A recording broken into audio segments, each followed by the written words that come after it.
It's time to quit while we're ahead. Don't think like that. I will love you endlessly. If you don't believe, don't you be like that. I will love you forever. If you don't believe in me, yeah. You couldn't be with anyone. I couldn't be with anyone. You're here with me. You're here with me. You could be around, but You could be with anyone. I could be with anyone. You're here with me. You're here with me. You could be around, but you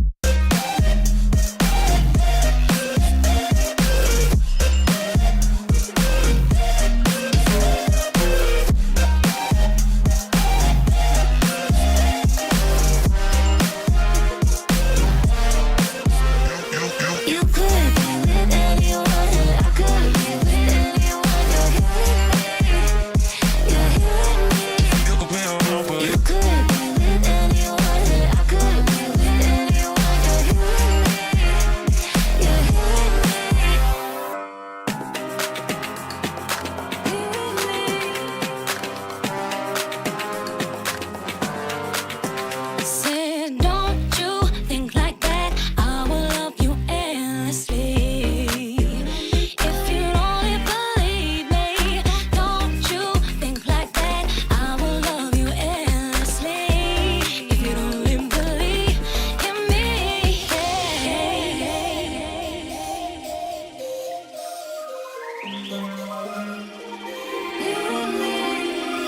you couldn't be with anyone. I couldn't be with anyone. You're here with me. You're here with me. You could be around, but You could be with anyone. I could be with anyone. You're here with me. You're here with me.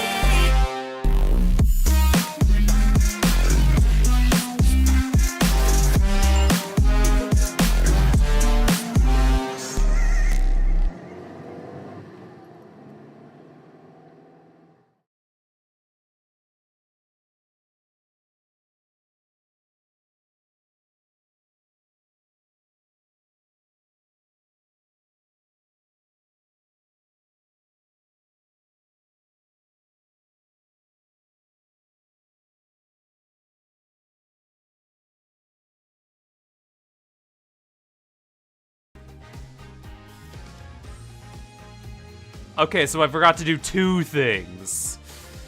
God it's been a single day. How do I fuck up my audio that badly? One, I forgot to, well, don't worry. The fact that it was echoey in here at all doesn't matter because you couldn't hear shit.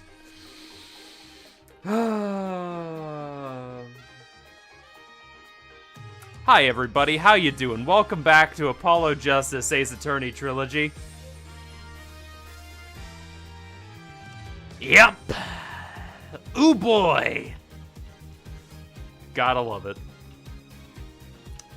But yes, as I was saying, I totally forgot to close my fucking curtain that stops sound from bouncing around as much, so you know.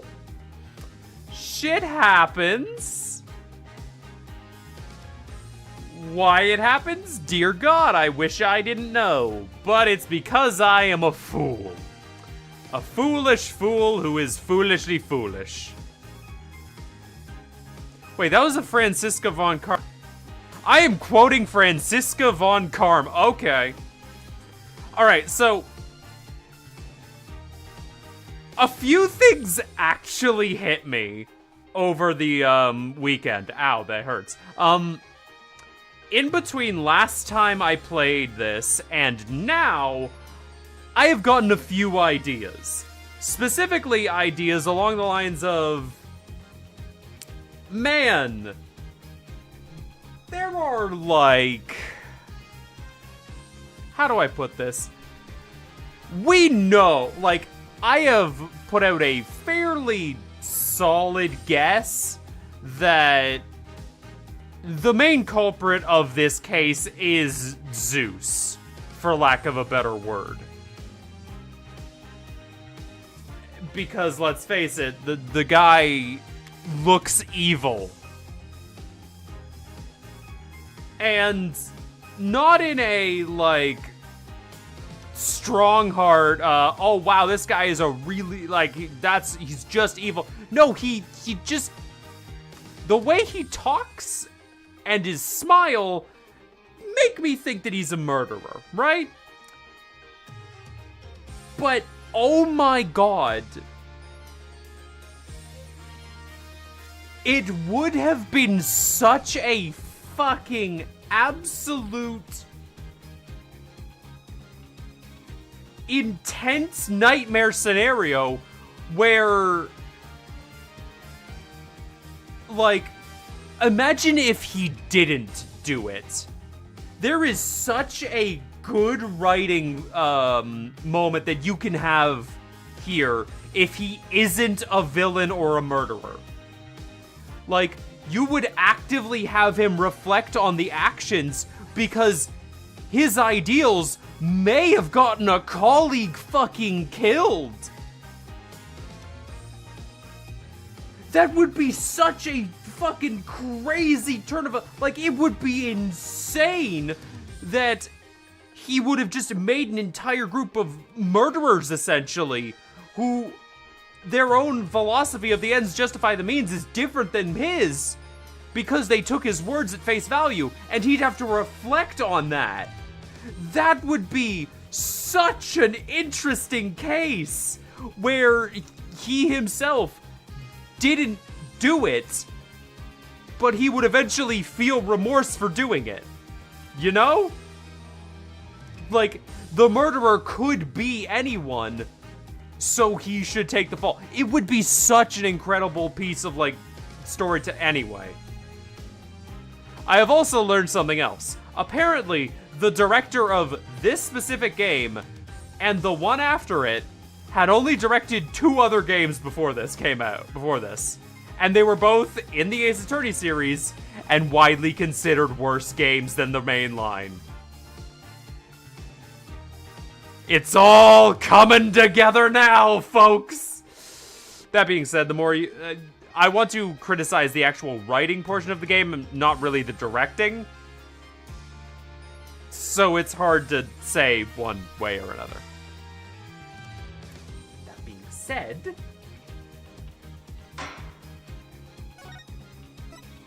I hope we're almost done with Turnabout Academy.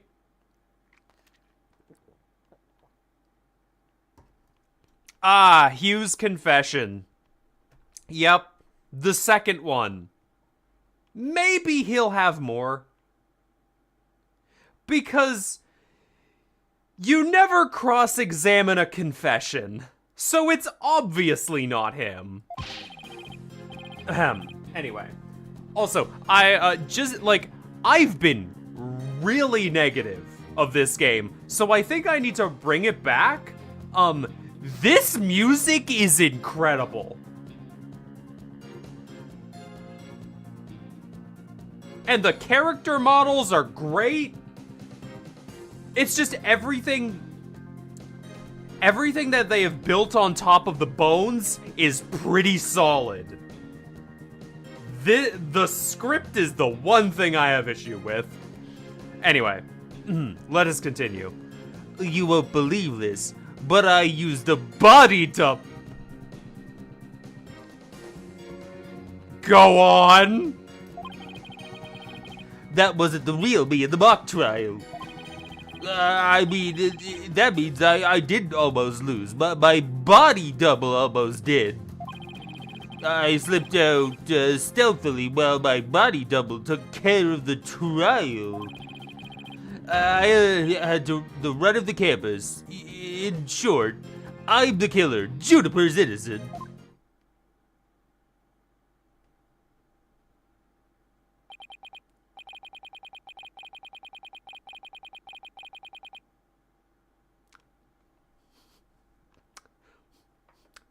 Me too, Your Honor. I have a question I was hoping that defense and prosecution might help answer. Is it just me, or does the witness's testimony make no sense at all? Nope, it's not just you, Your Honor. all I've got from listening to that was a headache. Yep. That was just plain weird. Especially the whole thing about a body double. Most of it was a body double, Apollo. Well, I believe this must be as the prosecution. Your boldness, summon an ambulance this instant. The witness is stark raving mad.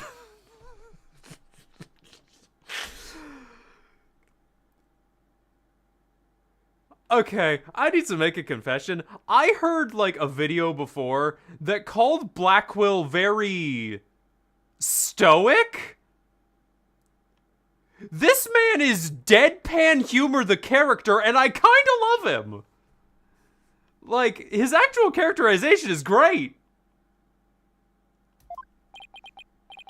Yes, I think that would be for the best. Well, but let's pretend that never happened and move on to my verdict. You people don't believe me? It's not a matter of believing you. It's more like, along lines of questioning your sanity. Yeah, but the funny farm just called. They want their genius. Okay, you know what? I'm having a good time with this bit. Yeah, shut your pie holes. The intellect of a genius transcends even logic. Besides, you guys, don't you guys have what weird device for the testimony like this? Shut the fuck up. Objection! Witcher is not a weird device, and I don't waste him on ridiculous testimonies. Easy there, Tiger. Think of it this way. We don't want a verdict to be passed just yet. So, how about we give Widget a try? Well, it's against my better judgment, but I'd like to conduct a short therapy session. Well, better judgment. My judgment is probably on mine, but I find it hard to say no. Prosecutor Blackwell, I trust we have no objection. Prosecutor Blackwell?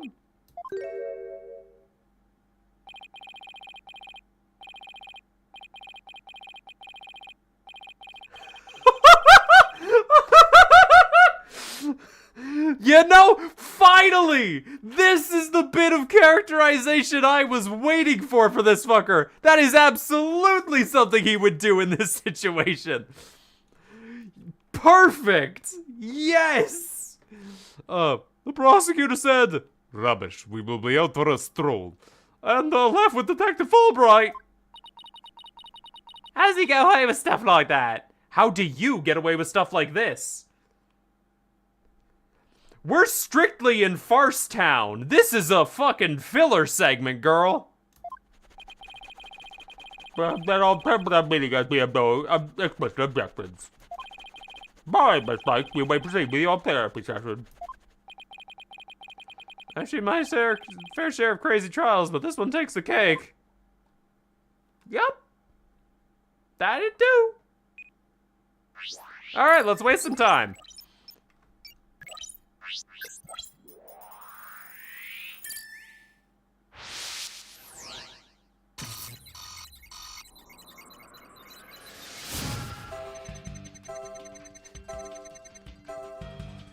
Joy? But I used a body double.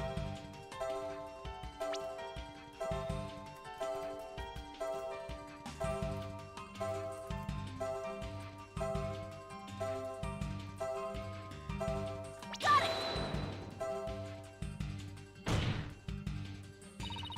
Mr. O'Connor, this is what you're happy about.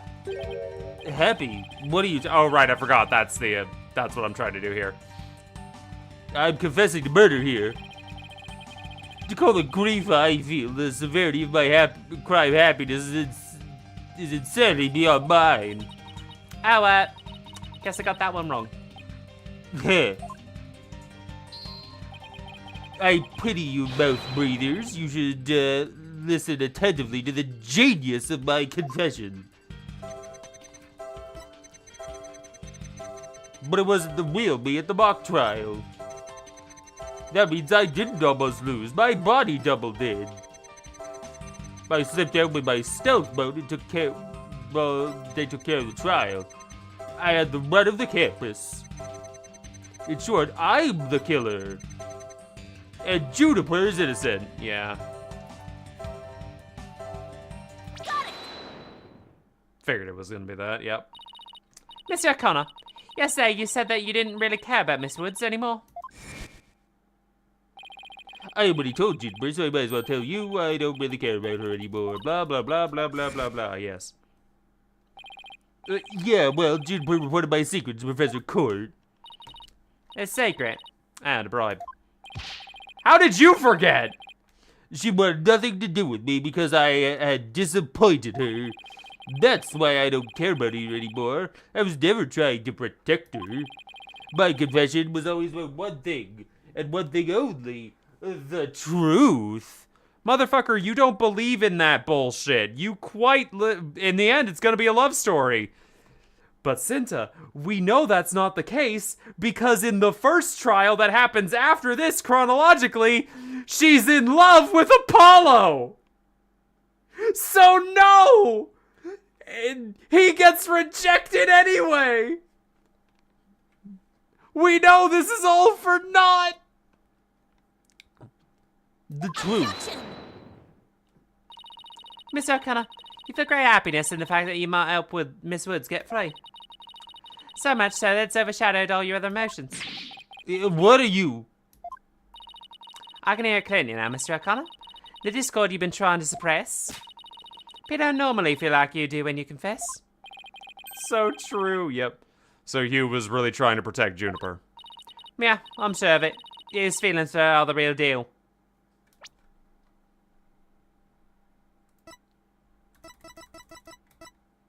$18.25. Thank God. Let me, Dual Destinies, Juniper, Woods Age, Japanese version. Let's see here. Minus AI. Juniper Woods, Ace Attorney fandom, wiki. Let's see. How old is she? Why is there an documented age range? 18. Asterisk.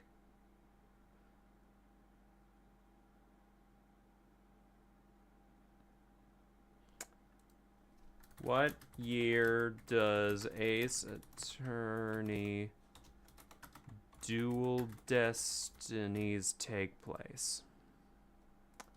Minus AI. 2027. And she was, reckoned date of birth is 2009? Oh no, that's next year! The Dark Age of the Law starts soon!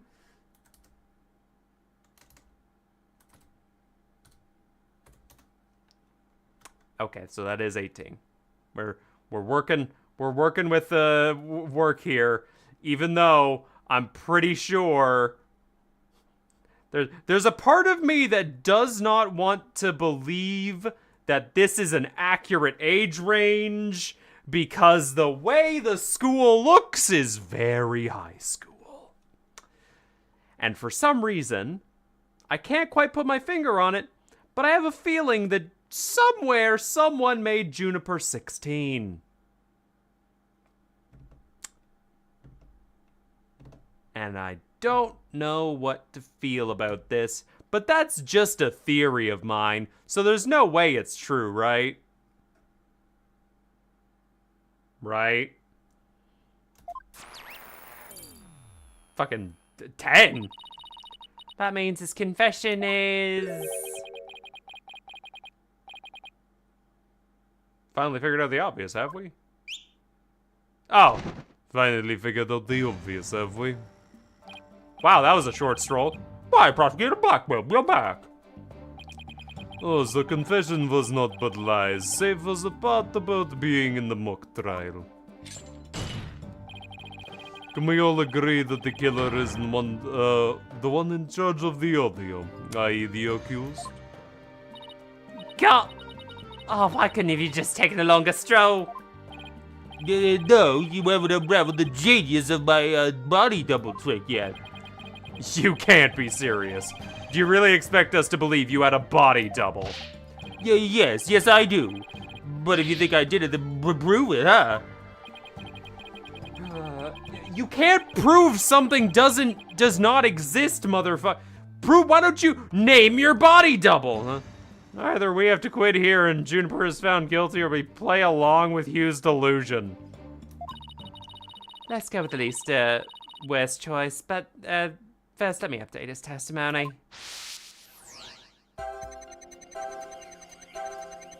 Won't believe it, but I used a body double. Wasn't the real me at the mock trial. That means I didn't almost lose. My body double did.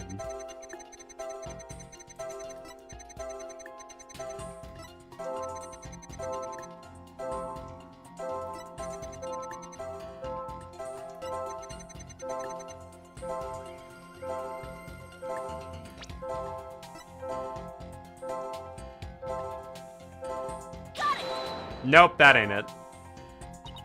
Mr. O'Connor, this measure is inconsistent with your testimony. You don't know what you're talking about. I totally forgot about this stream, but it appeared in my feed. Hey, nice!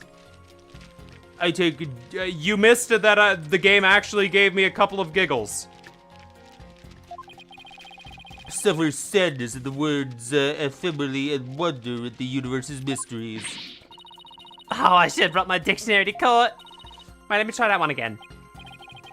I also suffer sadness at the futility of your efforts, but if you must...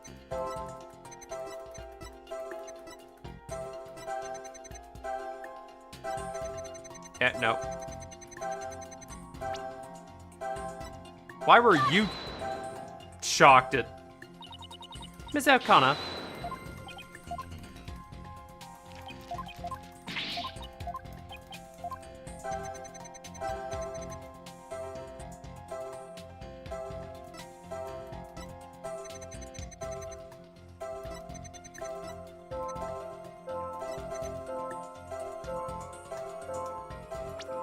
Why is he sad here?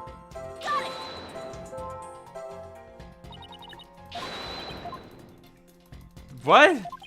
I'm glad I can keep trying this.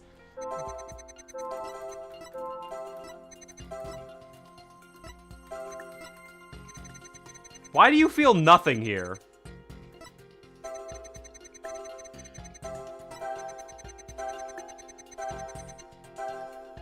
Mood Matrix should have penalty. I mean, it should, but at the same time, like, I don't know if I'd want to make the Mood Matrix more tense. It would, because that would just involve a lot more save scumming to get to the same result. Because at the end of the day, the Mood Matrix isn't exactly that riveting of a plot thing.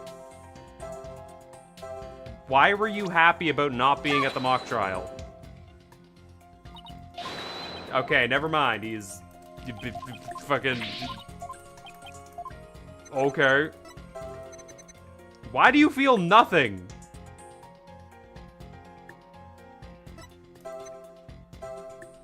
Is attorney is just a bunch of save scumming? I mean, yes.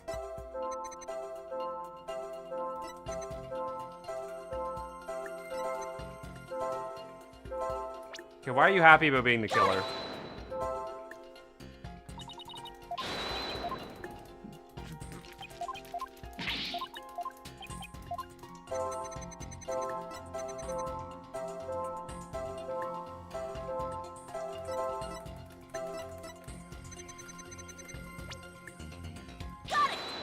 Yeah, okay, there it is. I didn't almost lose, you say? Very odd. You exhibited happiness the entire time, except in that statement. You don't know when to give up. Honestly, cute little bit of, like, cute.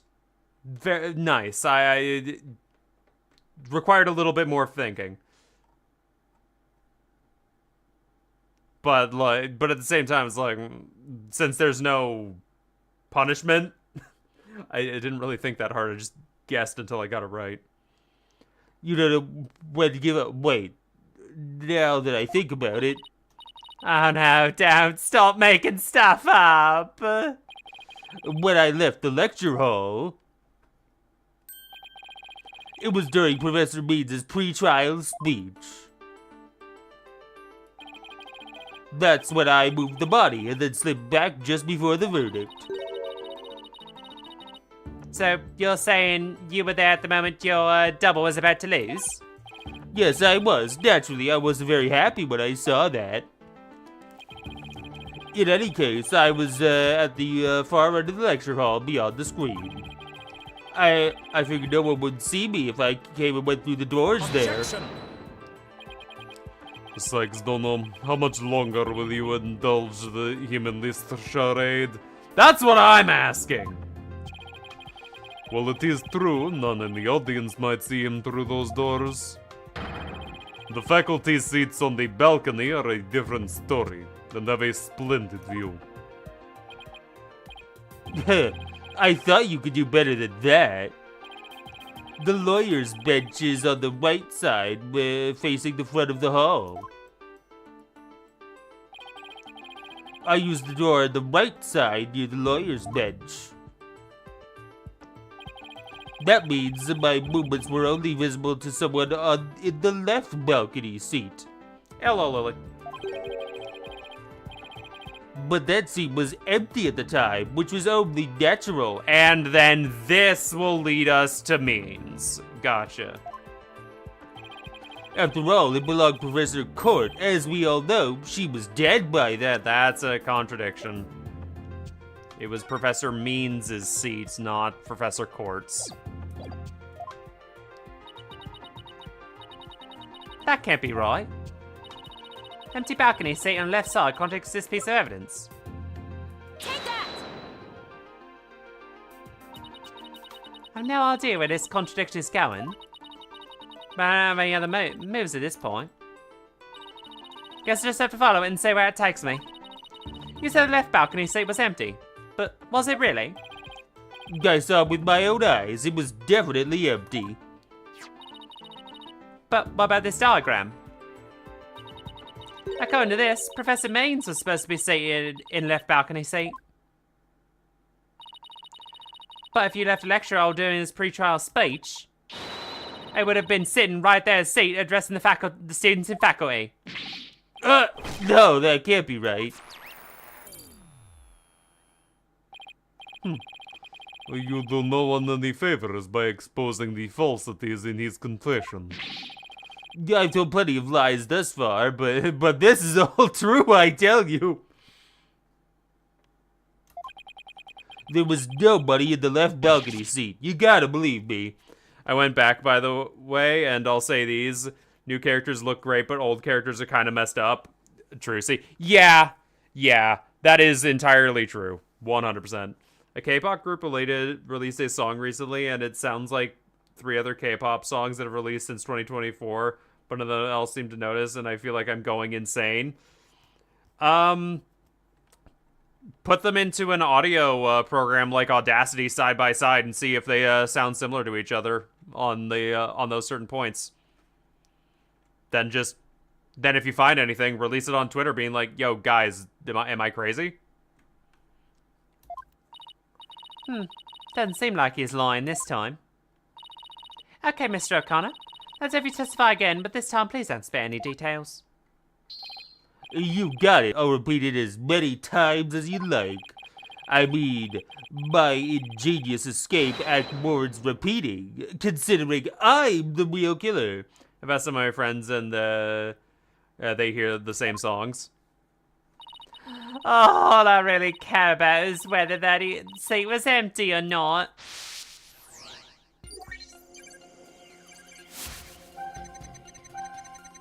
The second floor was deserted. Why would you believe me? It's true, I tell you. I went out through the back door without anyone noticing. Then all I had to do was go through the empty audio control room. That leads into the hallway, so I was perfectly able of moving the body. Why are you sad that the control room was empty? I'll burp. Yep, no worries. It's also bad that I can tell which person wrote the chorus compared to who wrote the rest of the song. Oh, that is, I mean, hey, congratulations. You're an investigator now. It feels like you got a really good writer to write the chorus, and the other writer just kind of wrote random parts around that. That's kind of how music works, to be fair. I detected a powerful sadness and fear right after you said that part. As if you said something you shouldn't have. Now, what's wrong with you? You should reveal the person's inner feelings for all to see. Mr. O'Connor, it's you who's revealing your inner emotions by the way you speak. Plus, I have a good idea as to why you're feeling sad. Oh, you're a horrible person. Can't you just leave me be? They said they just had XE for sure write the entire song. Huh. You said that you went through the empty audio control room. That's not true, is it? There was someone who returned from there once Professor Means finished his speech. And that someone was in the audio control room. Well, it could only be Juniper. Take that! I know you realised there was a problem with your statement as you were saying it. That's why you felt so uneasy. The audio control room really was empty. That would mean Woods was roaming around the campus. Uh... Mr. O'Connor, if you really want to protect Miss Woods, just tell me the fucking truth. If you believe in her, revealing the truth is the same as protecting her. Juniper's innocent. That's the truth. But this dark... Oh, for fuck's sake. The truth could easily be twisted to serve anyone's needs. When the ends justify the means, your only choice is to fight back with lies. Yous all won't know that under the battle between truth and lies. Is there something I can do to make him recant his false testimony? I fear nothing now that I've lost everything. Fight back with lies, yep. Go ahead, Prosecutor Blackwell. Cut me down if you wish. I thought you'd never ask. With you gone, we may swiftly proceed to a verdict. Yeah. Ah, we broke out. We tackled again. I don't want to be the poor accountant down at the detention center. You O'Connor, in your defense of your valor, I will limit the suffering with one clean blow. I'll say this about the cross-examination theme. It's great, but Allegro doesn't have a new melody, unlike literally every other one thus far. It's practically just sped up. How the hells will they stay shackled and the Blackwell can break out of the shackles? He's just gonna come in with one of those big medieval, like, wooden boards that gets nailed together. It's like, you're not moving your arms now. Hold it! Could you wait just one moment before you cut him down? Silence. Do not come between a samurai and this. Oh, what the fuck? Never known about this in law school. Careful, prosecutor. Remember that shocking experience you had last time?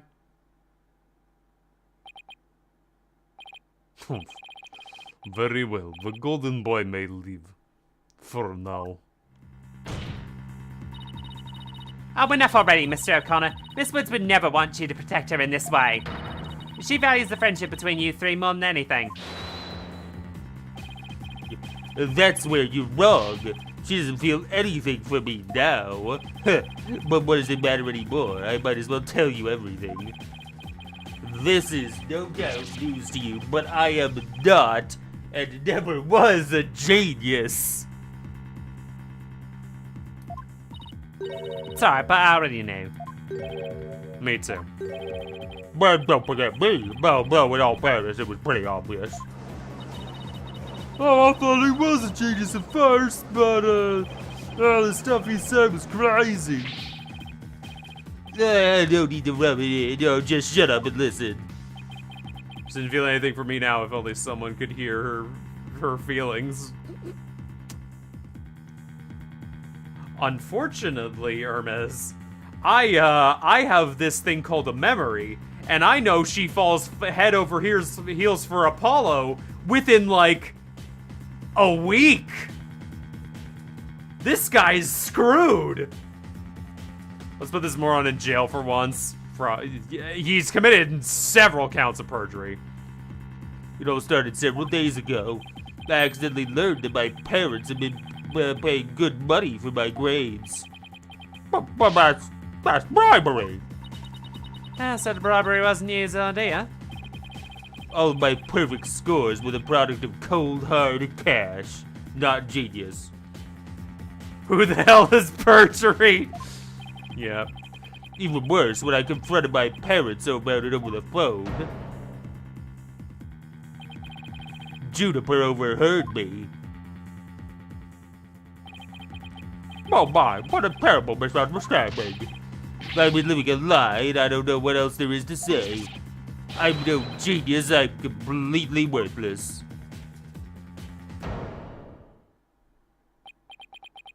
A perfect 0.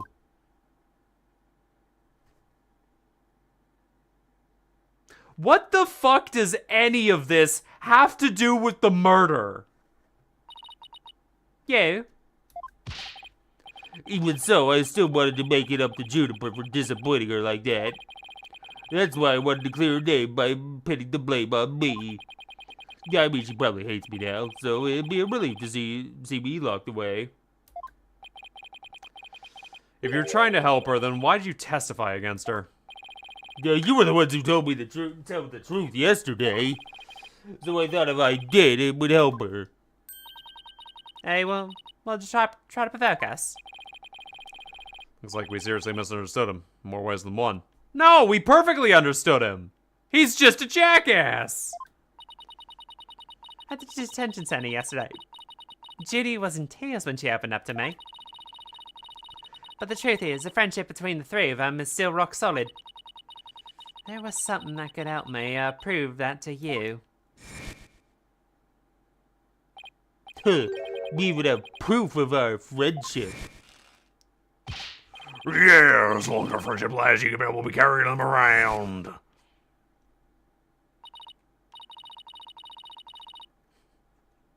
This is...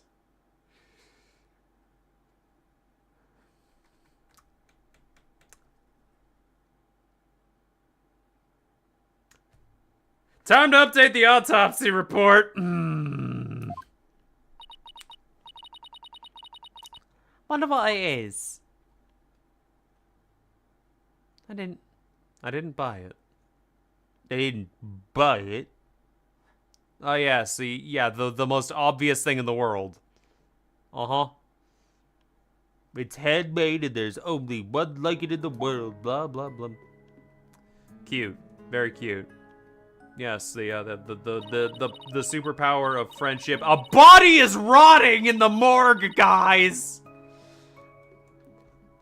Maybe it's... No, that's definitely it. The band around their neck. Mr. O'Connor, that band around your neck. That's your proof of friendship, isn't it? Proof of friendship? Is that anything like proof of purchase barcode? What the fuck is this? Who wrote this line? In court, evidence is everything. That's why the three friends created friendship bands. It's evidence that proves their friendship. It's the stupidest thing I've ever heard, but fuck it, we go. Oh, very interesting, and chic. What the fuck did you... Okay. If they have doubts about their friendship, they can always look to the proof they have on hand. That's why Mr. O'Connor's hand always goes to his neck when he's pressured. It proves he's still has feelings of friendship towards the other two. Yeah, it doesn't matter if we were over those two. But they feel the same way too. I know they wear their friendship bands somewhere. Judy and Robin must both feel the same way as you. I just know it. Everything you said leads me to believe that.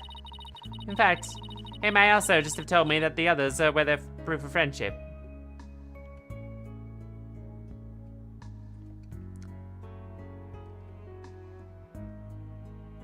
Where they're easy to touch, where they're hard to spot. They aren't wearing them now!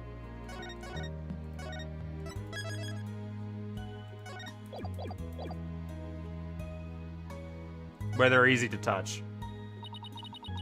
All we have to do is think back to their testimonies. Ready? Miss Newman holds her arm when pressured. And Miss Woods holds her wrist. I know Miss Woods very well. She would never abandon a friendship with you over something like this. And taking the blame for her will only succeed in making her terribly sad.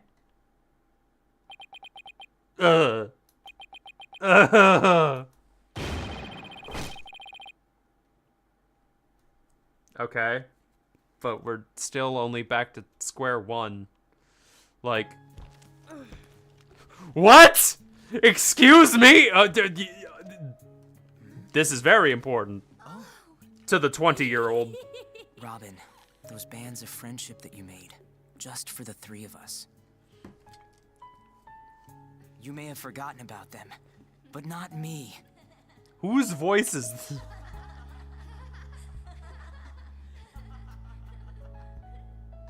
Hugh. Ah, that way we don't need to actually show them on the model. This is easier to animate in 2D than 3D. Hey, Hugh. Damn, I hope my muscles don't grow at all. Look, this case isn't perfect, but it's still better than turnabout, fucking turnabout furry.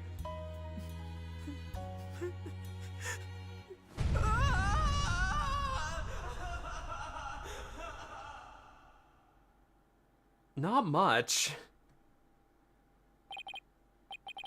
I didn't kill anyone, and I didn't have a body double. I didn't move the body, I didn't even see it. And it may look like I'm speed reading. Instead of the art of mastering a bar exam, I haven't read a single word.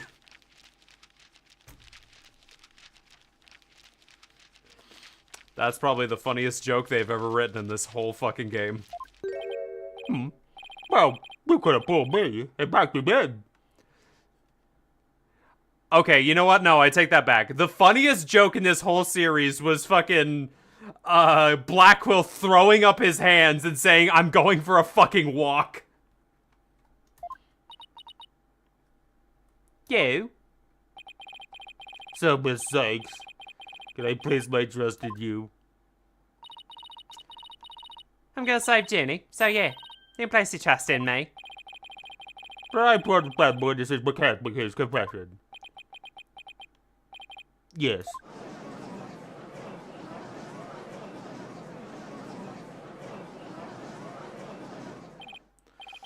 The most roundabout trial. I much prefer the turnabout variety myself.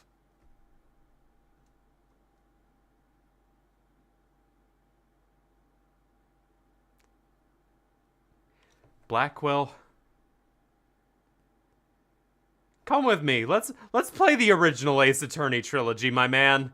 Let's play Apollo Justice. You'll love it. There's crime all over the place there.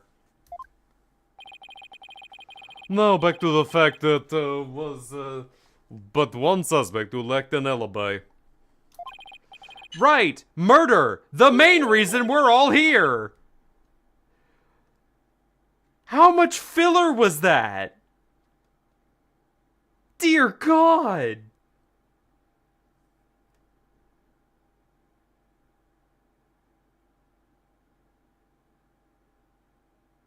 That's so much filler. Which in the end, the truth you've been seeking the entire time. So we're back to square one. Now I'm exhausted and depressed.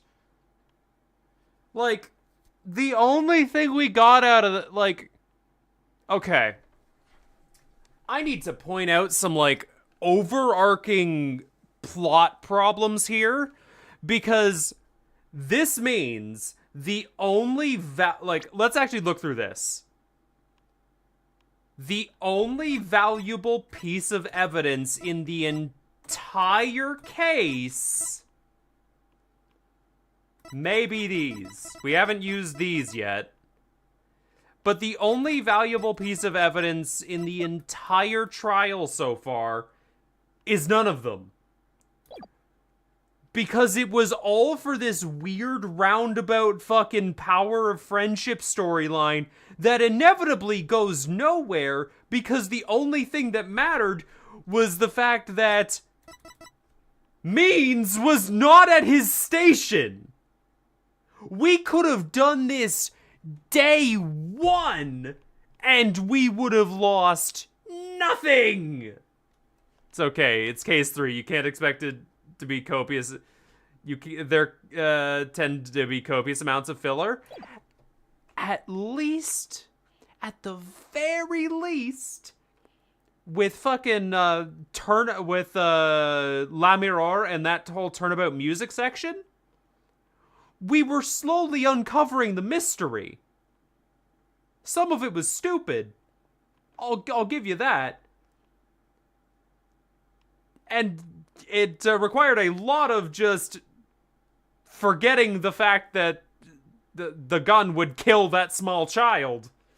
But at the very least, there was always interesting things and forward motion happening with the case. And some of the characters even relate back to future and past events. Which, in retrospect, makes it more important to the overall plot. This case... What happened over the last 2 days? If we skip to here, we lose nothing! Oh God. Anyway. That probably doesn't matter at this point, but I might as well update the moon matrix.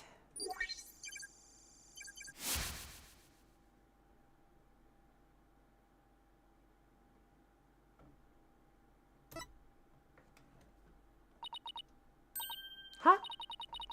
Does this mean... Further resistance is futile. The time for the verdict is nigh. I suppose so. Up until now, 3-3 is the only third case with nothing from it coming back. Well, there you go. Yeah, so it's probably worse than case 2 because at least case 2 always had forward progression, for lack of a better word.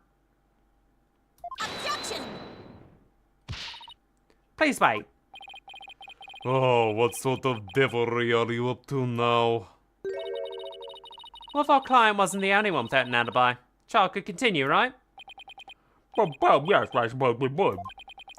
But after such a thorough investigation, does such a person really exist? Yeah, we found someone. It may have seemed like a major roundabout, but Mr. O'Connor's testimony has cracked this case. There's no more noise. He's telling the truth now. During the mock trial, the balcony on the opposite seat, on the seat opposing him, really was empty. Which now means there's only one person unaccounted for.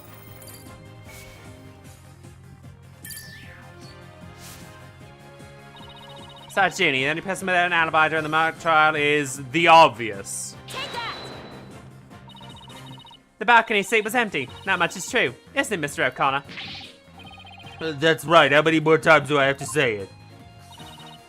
So basically, Professor Means wasn't where he was supposed to be during the mock trial. Silence. Need I remind you, every last soul in the lecture hall heard them deliver a speech? Objection! I know, and that's not a dispute here.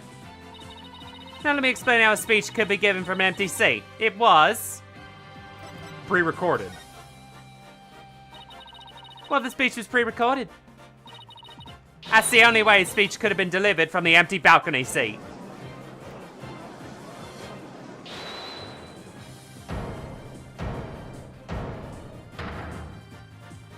Wait, are you accusing Professor Means? That's insane. I mean, he's the one who gave me the tape recorder. Take this to police, he said, and tell them you found it.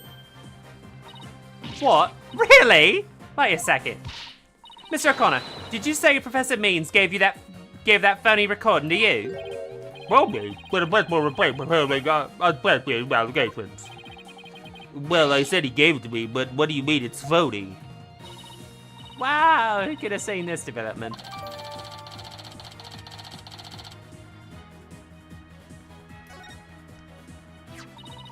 The voice shouting "You're a goner," as recorded on this tape, was dubbed into using the lines our client said in the mock trial video. Why, miss? This is an extremely crucial piece of evidence. Why didn't we deal with this when we were talking about it?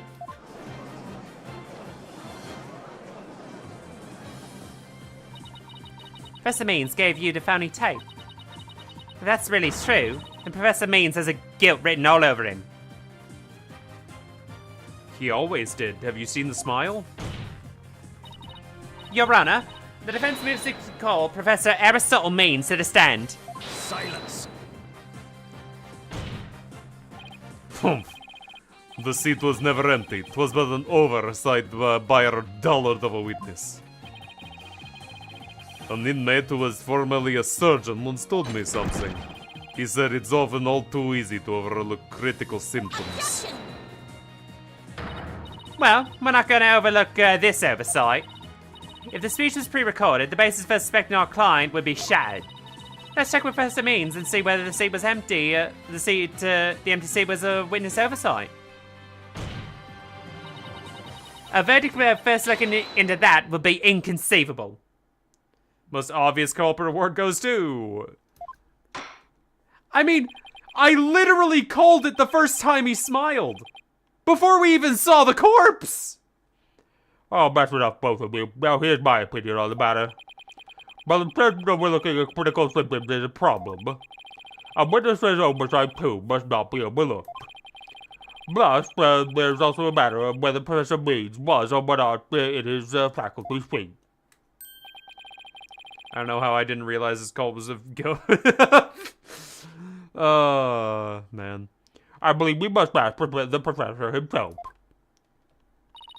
I agree. Professor Means should be here in the gallery today. Do as you please.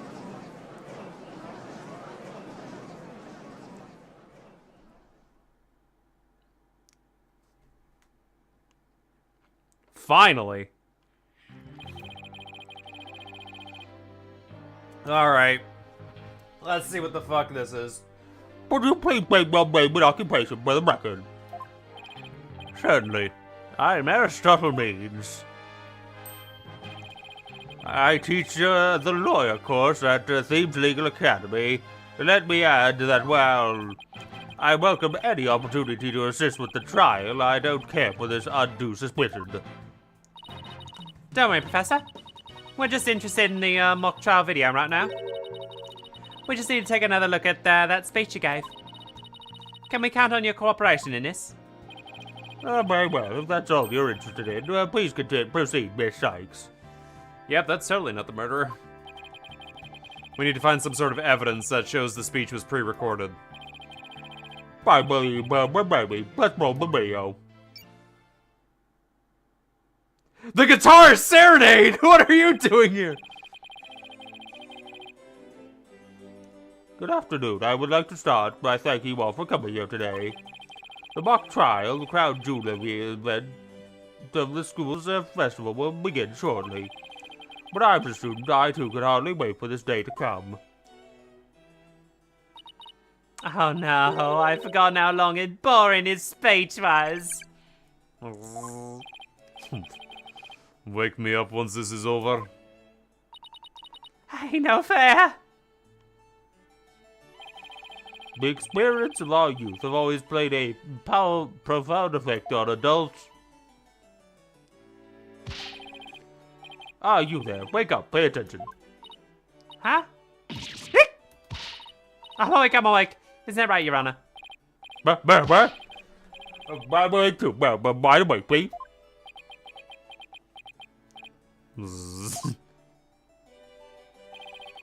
Once again, our pure white Lady Justice will be watching over all of you today. That's gold. Pay attention and you might make a difference one day. Now, let the mock trial begin. Thanks for the obvious contradiction, you dumbass. That's about it. One of my better speeches, if I do say so myself. I even saw some of our students with tears in their eyes. He's obviously not familiar with the phrase bored to tears. Listen, Sykes Dono, if you have subjected me to this epic study of tedium without purpose, Taka will feast on your tongue after I've cut it out. Oh, but you were asleep the whole time.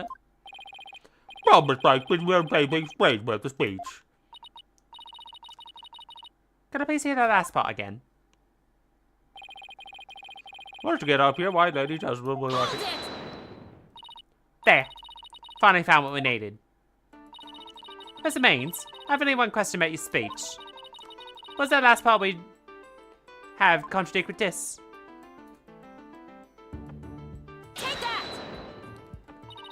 Blackwell's in handcuffs, or he's still able to throw stuff? No, he broke his handcuffs earlier. The professor said the pure white lady of justice will be watching over them. But the lady of justice in the video isn't even close to being white. It's as gold can be. I must recommend my job about that professor's authenticity. I didn't say it was made of gold, Your Honor. Now it's true that this statue is pure white, but it broke before the mock trial could begin. The one you see here is just a replacement. Oh, well, that's the same on every account. Ironically, this golden statue sticks out like a sore thumb compared to the white one, meaning the professor wouldn't have made a mistake in its color if he'd been present. It seems that I have caused some confusion, but it was merely an oversight on my part. The statue was in the middle of the room. How could you have not known what it looked like? Well, I was in the balcony seat. Furthermore, the statue had previously been white. My brain was insufficient evidence, so the speech being pre-recorded. Okay.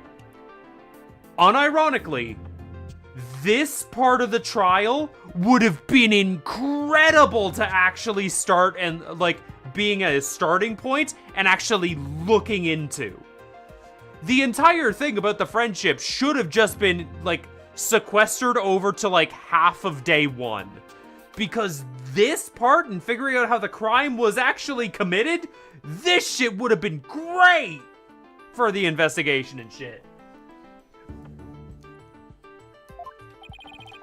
Well, we had our answer long ago. The accused was the only one to leave the lecture hall. No, bait. There's got to be something that can prove that the speech was pre-recorded. According to the mock trial video. Unfortunately, we used this bit of evidence as comedic relief. Right after our last bit of comedic relief. According to the mock trial video. The speech started here. And ended here. It was a little over 10 minutes, but I doubt anyone wants to be tortured again. It's a little only over a little. Was it? It was only over 10 minutes. Felt like it went on forever. How'd you figure out how long it was? Easy. There's a timestamp at the top right. All you have to do is subtract the time of the speech from when it started to when it ended. Speech goes for a 10-minute mark to 20:35. Wait a second. I could swear I've seen this same interval of time listed among the evidence. Maybe there's a way for me to use a speech to show that it was pre-recorded.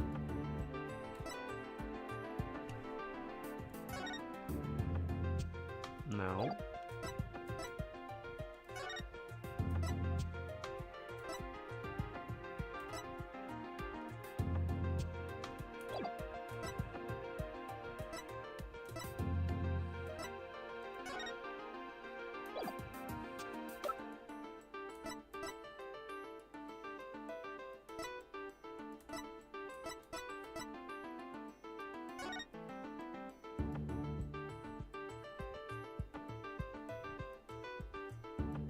Oh, there it is.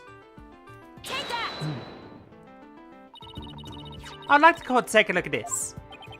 Please. The voice print analysis that proves the voice on the tape belongs to our client. Yes, but didn't we just establish that voice on the tape recorder was a fabrication? We did. But that's what I'd like to focus on is this noise that's also there. Noise? Yeah, the defense believes the result of the resulted when the tape's previous recording was erased. Wow! That was actually a major jump in logic for a law student. Like, wow! Wait, okay. Actually, like, I feel like we just skipped a major part of the investigation with that one line. Because how the fuck would anyone know that a tape has residual audio on it when it gets erased? That is a crazy leap in logic for this series. What the fuck? That should have been an entire investigation on its own with a minigame. Like in Apollo Justice, Ace Attorney, Case 3. Okay, I'll stop. And what do you hope to prove by that? Like that, with that? The length of the noise is what's important. It's 10 minutes and 35 seconds in all. And what did the timestamp read at the moment Professor Means began his speech? Well, that would be exactly 10. Now let's fast forward to the long-winded exercise in boredom to the end. Okay, stop. Video timestamp now reads 10:35. Based on this, we know that based on this, we know the time it took for the speech alone. Right, but back 10 minutes when you got 10 minutes. 10 minutes and 35 seconds. Right, 10 minutes and 35 seconds. Same as the noise on the tape record. I assume you all understand what this means. Professor Means pre-recorded his speech and had been where the noise is now. Silence. You seem rather confident concerning this is a mere happenstance, a mere happenstance match of numbers. Objection! But is it really just numbers? Oh, the lab is continuing their study of the tape. So far, they've found signs of overdubbing. But it's going to take a bit longer to recover the audio that was erased. Any chance to voice Hugh, I miss. The police are analysing the noise as we speak. Won't be long now till we know what was originally there.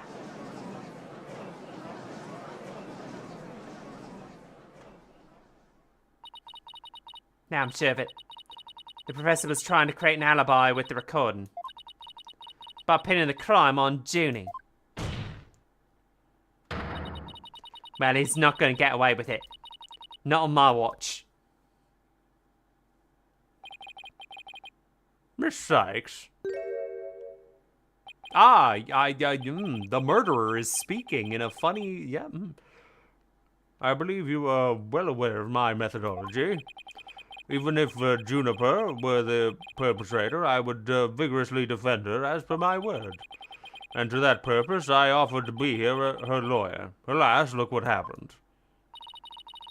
All I've said are obvious deductions derived from evidence and testimony. Truth be told, I have no interest of testifying. I have been keeping quiet for Juniper's sake. But now that you cast this blame upon me, I have no choice but to reveal the truth. It doesn't sound so good. I will now reveal the truth of why I had pre-recorded my speech before the mock trial. I, Professor Means, always say what I mean, and I mean what I say by all means. cute twist on the ends justify the means or whatever, but okay, keep it up. Whatever you say, Zeus. Professor Means' testimony. The defendant came to me with what she said was very important and, by necessity, secret. She asked me to pre-record my speech and come to the audio room during the mock trial. Juniper confessed the murder to me and asked that I get her declared innocent in court. She also said that I'd become an accomplice after losing my alibi due to the pre-recording. But that's what I said. I would protect Juniper because it's the humane thing to do. Humane, huh?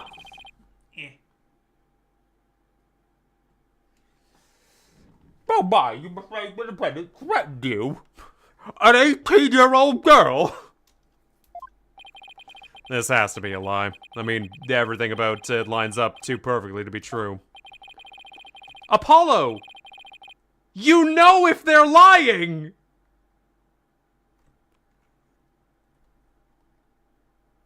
What do you mean it has to be? Your bracelet tells you! Well, the most consequential of occasions, let me be completely frank with you. Juniper has truly taken my heart of teaching that states the ends justify the means. Oh, I don't believe you. Paul's bracelet ran out of battery. Sorry, damn. When she asked me to defend her, she said it was also to prove her two friends innocent. But friends? The witness? Correct. Hugh O'Connor and Robert Newman. I was to ensure all three walked free. All three were to achieve their dream, that was the result that Juniper was seeking. She was even willing to threaten me, her own professor, to that end.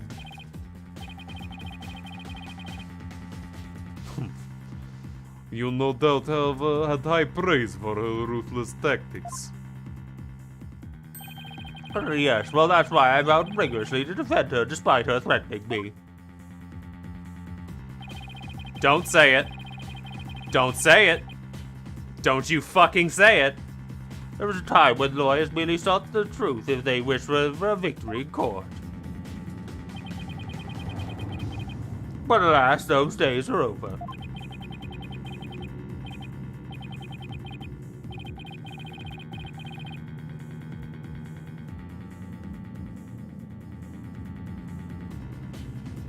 Not what I hoped he didn't say, but he said something equally as stupid. Okay. Now, in the defense of justice, order, and all that's good, the ends justify the means. I'm so sick of hearing that phrase. You have no fucking idea. Though it grieves me so, I must tell you this. For the sake of the truth, if it's victory you seek, to steel yourselves for this new courtroom reality. Oh, that does it. He's gonna regret dragging those dismal, depressing ideas in here. Since he's already surrendered to the dark age of law, it's up to me to fight. Why so silent, Sykes don't know? Something the matter? This is a court of law. It's no place for long-winded talks about idealistic principles. That's why I'm gonna let the evidence do the talking. Let's not get carried away now, Miss Sykes. It would not do to have you attempting to discredit my doctrine.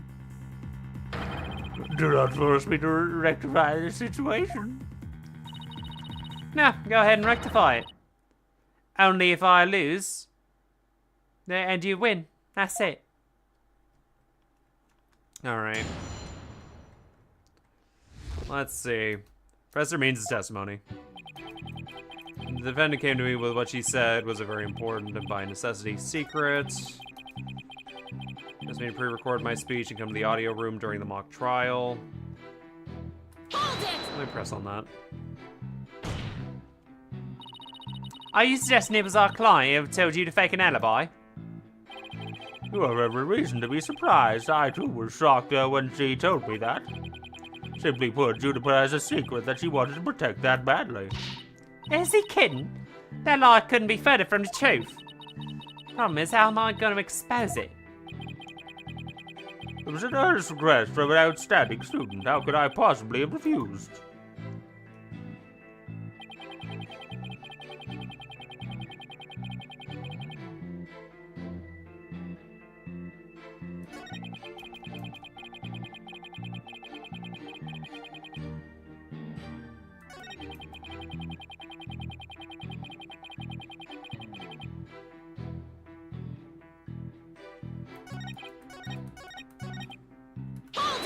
Let's hold it through these.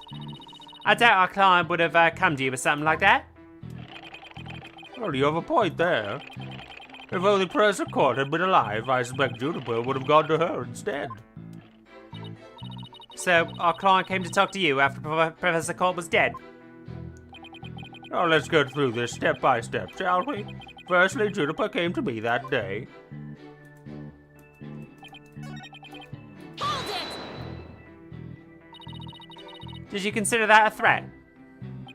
Yes, but it's now you whom she has passed her demand on to.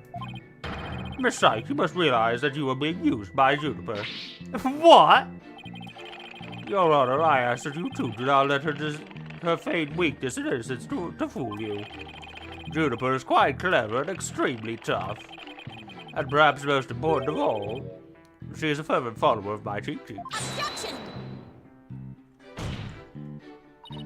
Your Honor, this witness testimony is nothing but an attack on our client's character. Very well, objection sustained. So be it. Nevertheless, the fact that she threatened me is immutable. Hold it! Actually overlook such a threat. As a teacher, it's your duty to discipline your students. Yes, well, perhaps I do have some serious reflecting to do on the matter. I suppose it was just wishful thinking on my part. I wanted to believe that Juniper hadn't actually committed murder, and that she hadn't meant to threaten me. But Billy, please do explain. Long have I waited for students who would embody my teachings. Does the witness realize what we've saying? Surely you must see the true meaning of my words. I'm merely saying what's true. I teach, and my methods are but a reflection of the times. Oh wow, he's actually his way of thinking is really warped, but I haven't heard any inconsistencies yet. I wouldn't be so sure. Really? The more he tries to avoid logical inconsistencies in his testimony, more likely we'll see inconsistencies between his actions and his words. It's a dark age we live in, and there's much I would like to say on the matter.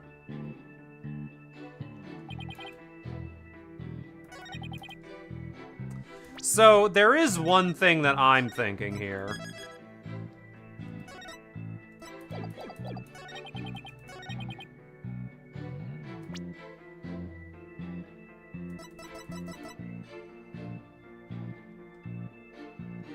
Objection!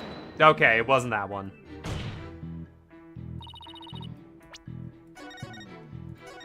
But he did overwrite the tape, and the tape was in his hands, and he did hand it to her.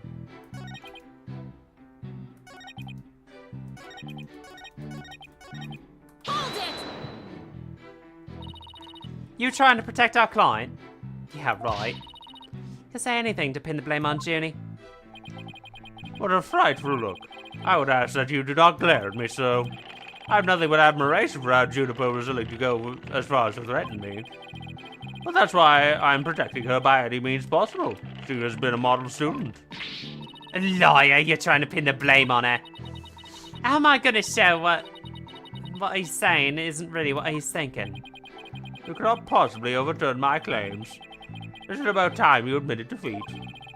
After all, if my unassailable logic is not the truth, then what is? If he thinks I'm gonna give in to his pack of lies, he's got another thing coming. I'm gonna find a hole in his story if it's the last thing I do. Even though he's rotten to his core, he's a total pro. I mean, all that made perfect sense. Yeah, but I can't believe a word he says. He's making this up as he's going along. He'll trip on his own words yet. Time to see how consistently Professor's testimony matches up with the actual actions. Hold it! Ah, shit, didn't mean to hit that. I did not mean to hit that button. Come on, faster, faster, faster. Okay. So, we know Professor Means used this.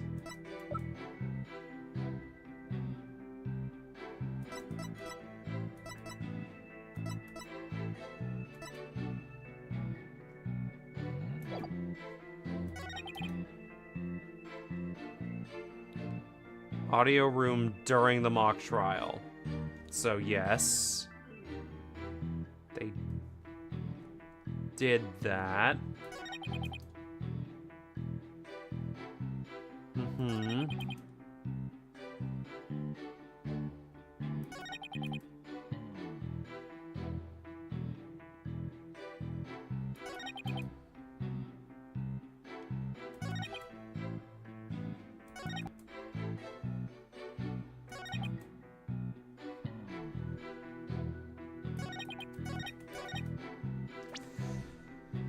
Okay, so this is the last year mirroring photos, they show the students on stage, the backdrop of the night of the murder.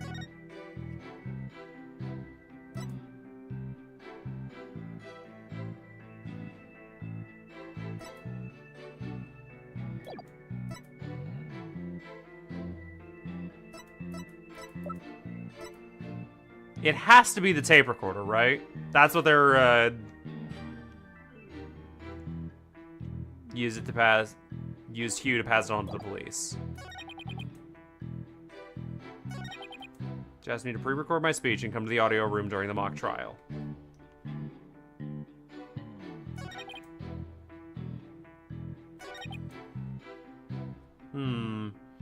I read like 300 pages before tomorrow. It's 3 a.m., so I need to go. Bye. Bye! Sleep well. Have a good night. Hey, Kyrie, how you doing? Look, we found Zeus.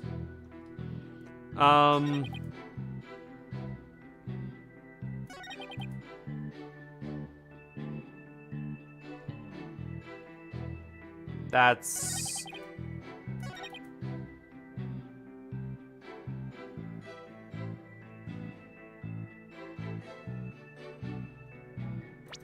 Let me save again.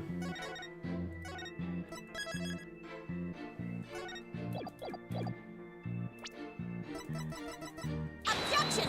Nope. So, okay.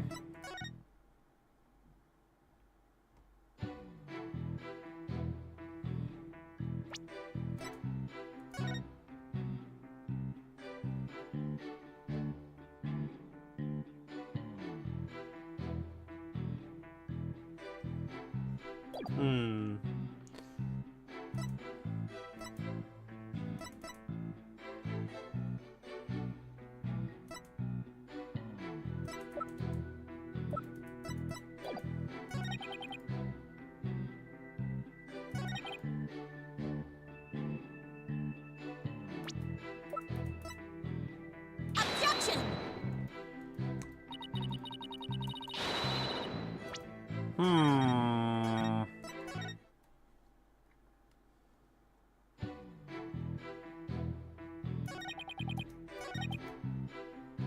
So...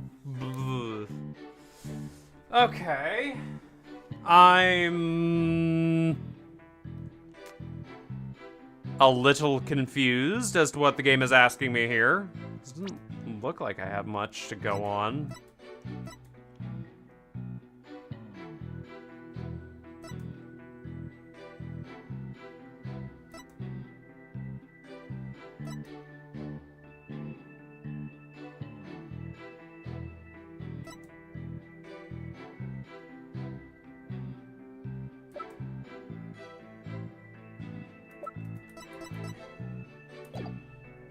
I'm not actually sure what the game wants of me here. I'm feeling rather dumb.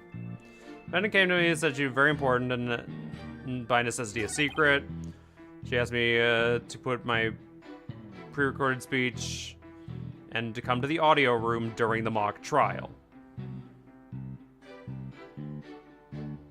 And you did it.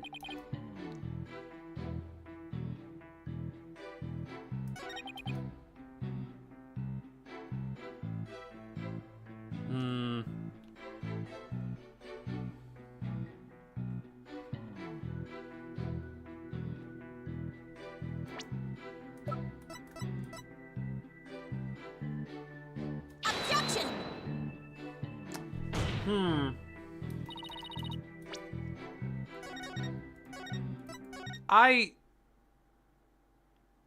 I don't know what the logic is here.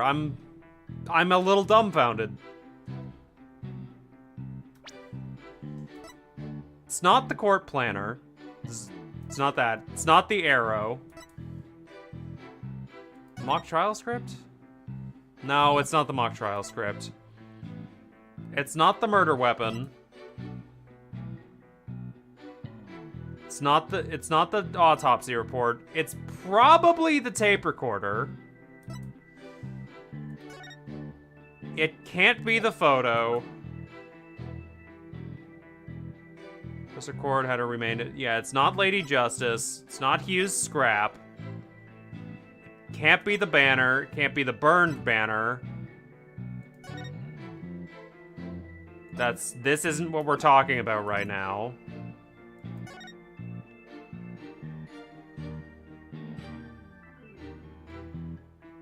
Post-recording editing.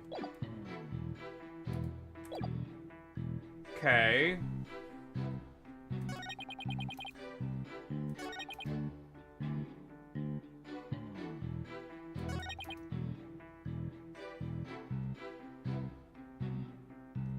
Is it because you weren't going to protect Juniper because you had already edited the No, it's not.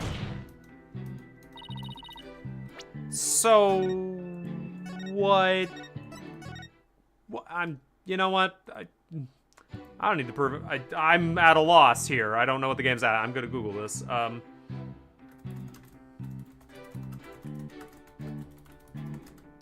Dual Destinies, case 3, walk through, no, spoiler. There we go. Spoiler-free guide. Hooray! Get me past Trial Furry. So 3, Trial Day 1.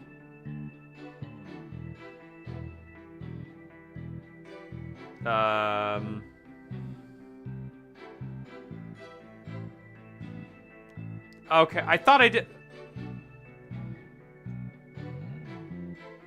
Okay, I see what they're asking me here. Objection! There it is, yeah, okay. So let me get this straight. You were trying to help Miss Woods. Ha, that's nothing more than a bold-faced lie. No offense, Your Honor. Such defamation of my character and your hair follicles, Your Honor. It's an outrage. Miss Blake will clarify her statement. But leave my hair follicles out of it this time. Yeah, of course, Your Honor. Now, please take a look at this.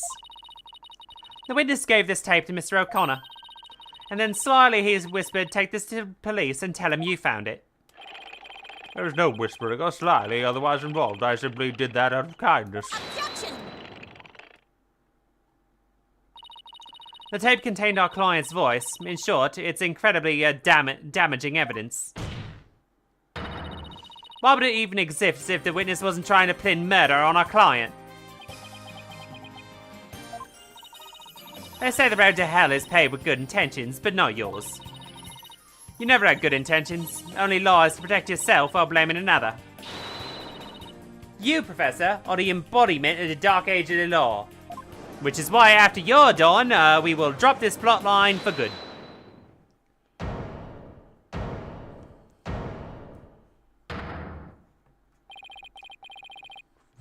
Why, you dare call my teachings and methods lies?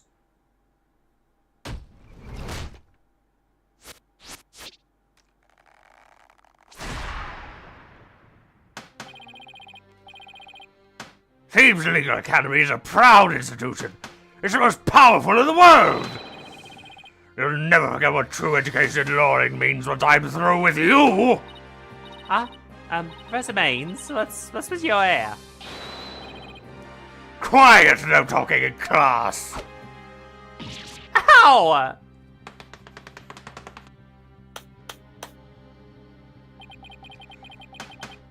Eyes and ears up here, everyone. Homeroom is now in session.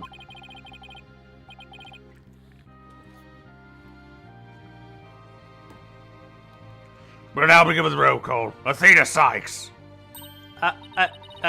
Here? Apollo Justice. I'm fine. Yeah, I mean, I'm here. Fool! The proper response is here without any extraneous information. How? I mean, here? Next, Your Honor. Here? See, class, that's a proper way to answer. Simon Blackwell.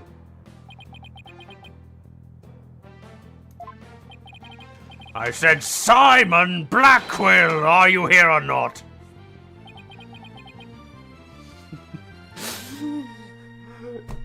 Oh boy! I can't wait to see where this fight goes! Two violent individuals!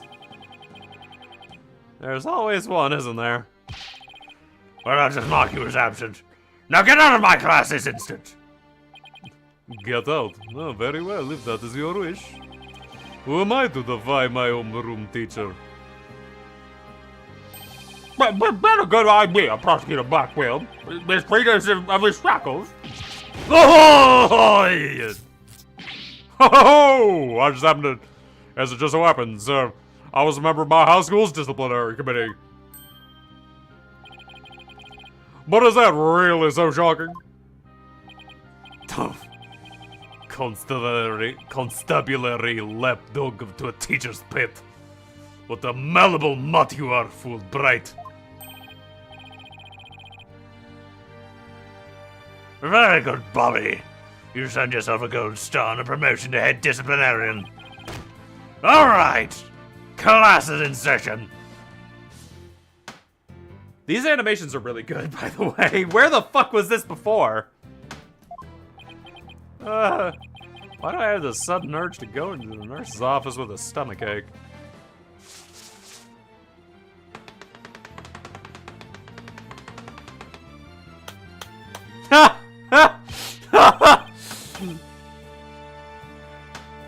Main point, Juniper is the killer. I am innocent.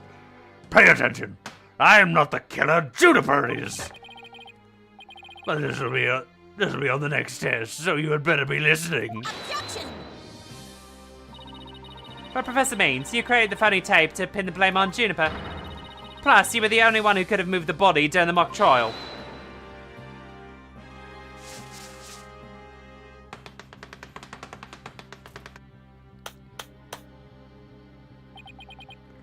Athena, you disappoint me so. To think you would label me a murderer. Now pay attention. The murder occurred on the 23rd between 6 and 8 p.m. I was already at home at that time, so how could I have committed the crime? Objection! Professor Means, can you actually prove that you had already gone home at the time? Can you prove I was still at the school? Yes, I can. I have photos. No, I can't. So you admit it. Well, you're still extra credit for your honesty. But you've also earned yourself a laboratory cleaning duties until you graduate.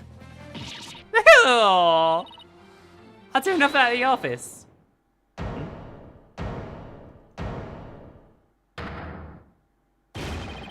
No way, Mary, I'm not totally object. Why are you objecting? Athena is smart enough to look at her fucking evidence.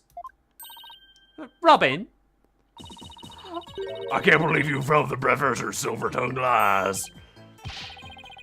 Why you? How dare you talk about your teacher like that? I'm not listening to you anymore, man. No way, no how. Now I have a confession of my own to make. You know those two statues that were on stage? I didn't make them all by myself. Statues on stage? Do you want to know where this is headed? I was able to finish one of them, but the last bell rang before I had time to finish the other. So I asked Professor Means to make it for me. In other words, the professor was there out on the stage after the last bell? Right, and it would have been way past 7 p.m. before he could have finished. Professor Means was at the school. It's incredibly important testimony. The professor told me I'll take care of it.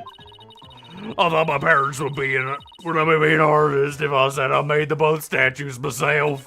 Oh, I'm so sorry for not telling the truth. Robin? Quick, somebody get this juvenile delinquent out of my sight. Simon, you're head honcho among the delinquents. Do something. Gah! Who's in charge of the class bed around here? Thank God. Thank you, Simon, for finally shutting this man up.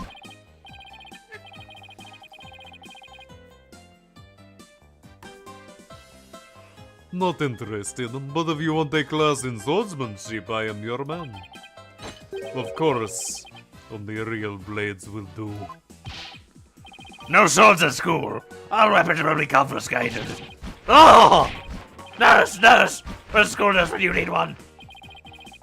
It would seem Sykes don't know, seeks a showdown with the professor. In which case you would do well to draw your staff quick as lightning. Oh, very well, then I'll just have to prove my innocence myself. Realize the beginning of my second period. Prepare to be served old school style. What's that? Oh, never mind. Your testimony, please.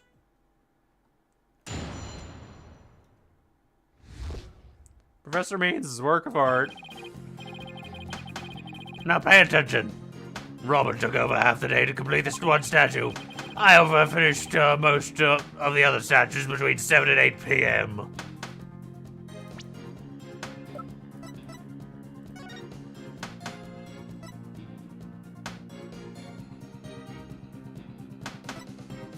Okay. The defendant's universe saw the two statues with their own eyes at 8:30 p.m. Completing a statue is so quickly I could not leave the stage for a single second.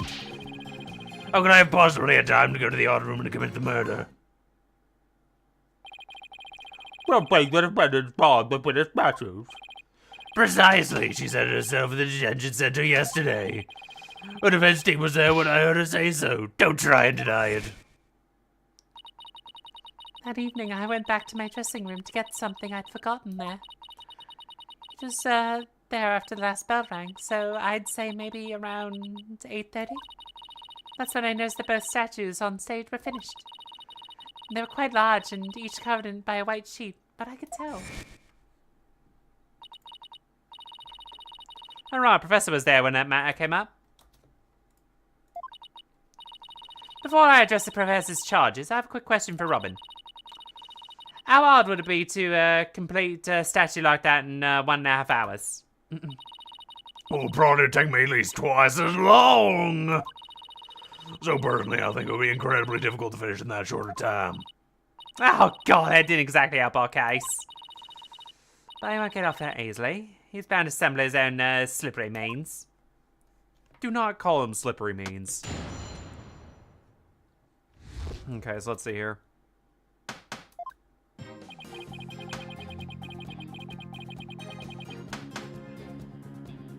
I think that one's fine.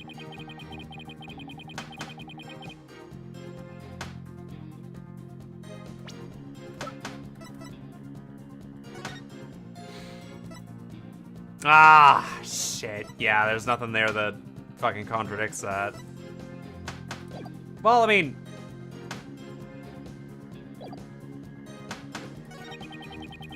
Defendant Juniper saw the two statues when returned with their own eyes at 8:30 p.m. These statues quickly meant I could not leave the stage for a single second.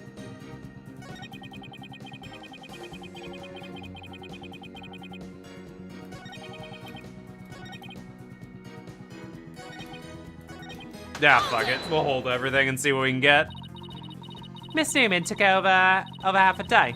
Can you please be a little bit more precise than that? Oh, what a wonderful question. She was having quite a hard time, you see. Prosecutor Gavin's statue alone took her from the morning hours to the evening. But it's a rather large statue after all. Don't be silly. It merely exposed the difference between the student and the teacher.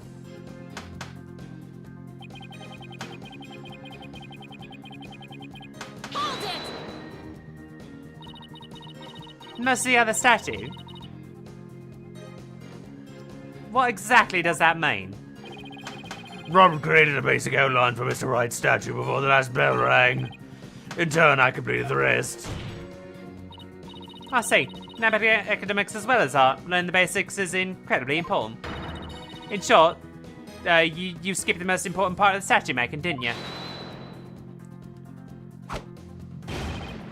Why, you insolent little! It's the practical applications built upon the basics that take too much time. Prosecutors such as I mastered the basics long ago. Professors. Unlike Miss Fancy Pants here, who lacks all lawyerly fundamentals. Oh, quiet you. Now do you understand? I did not leave the stage until I was done. Well, Miss Price, we accept it with this babe. Not in your life, Buster. No, I don't. I know there's more to this, and I won't stop until the truth comes out. The more you struggle, the more you sink. So much legal quicksand, so to speak. I use the world's ultimate technique and complete the statues by 8:30 p.m. Hold it! Maybe our client only thought she saw the statues. Silence. A pity for you, but we have already confirmed it with the accused. She is on the record as having seen both statues. Yes, true. Just I thought I'd give it a shot. Everyone fails except me! I have the ultimate courtroom techniques. It is absolutely airtight. I will bury you. Is your final resting place, along with those all who believed in you. I need so much water for this.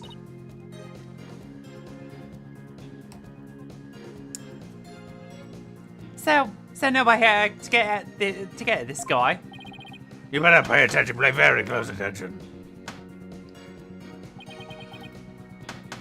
Hold it! Why were you in such a hurry? In the legal world, your body is your capital. The early bird gets the worm. That's why I go to bed at 9 p.m. each and every night. And that's why I was working as fast as I could. I didn't want to miss my bedtime. Oh, Well, already concede I never left the stage. Well, Miss Price, we accept it with this babe. Not in your life, Buster. no, I don't. There's way more to this, and I won't stop until the truth comes out. I'd be careful, Athena. You don't have anything. It's probably best just to grin and bear it for now until you find something to nail him with. Oh. When do you cease this nonsense? I'm quite busy today, and as I was the night of the crime. Hold it! Yeah, but you could have taken a short break or something. Preposterous! I didn't even have 10 minutes to spare. Not even 5 before a visit to the laboratory. Let me ask you, Your Honor, did you find anything wrong with my claim? Well, Bard, up here that your statue making was quite difficult, sure. I see nothing that could overturn that claim that you never left the stage. Oh. But the art room's only a few steps away. What's the plan? All I can think of is pressing him like crazy. That's all I can think of too. We just have to dig a hole in his exploit.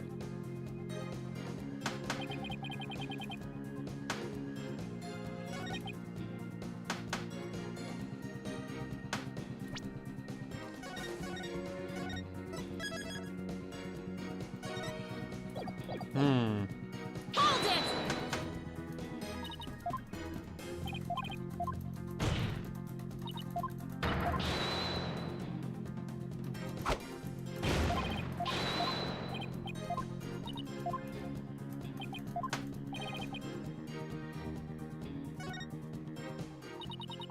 I've tried everything, but I still can't prove anything.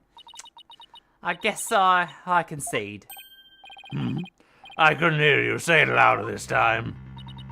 Oh, I concede that Professor Means never left the stage. That's right. But what took you so long? I was there at the stage the entire time. I couldn't have possibly committed that crime. I'm not gonna give up here. I'm afraid I preside with the mistakes. And unless we have any further objections, I'll have to put the issue to rest. Objection! Not yet. The defense still has an objection. Athena, you've thought of something? Well, as I said, not yet. Oh, so it's no more time for legal smoke and mirrors. Not yet, Athena. It's not time to quit. It's times like these, when it seems like there's no way out, you have to turn the case upside down.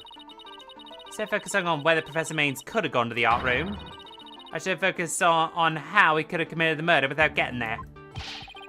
Seems like young lady has a bona fide idea. But I'll use any means necessary, even casting stones, if it'll distract us. Ah, who brought the bird to school? Slags Domo, if I hear one word of your usual jibber-jabber, I will have your head. The murder occurred in the art room, yet the witness was on stage. How do you propose to fill in the vast gap between the two key facts? Well, accept the premise that the professor was on the stage the entire time. And the only other answer we could have got was something else. Wait, that's it. The last one of us made a huge mistake. We were totally wrong about the...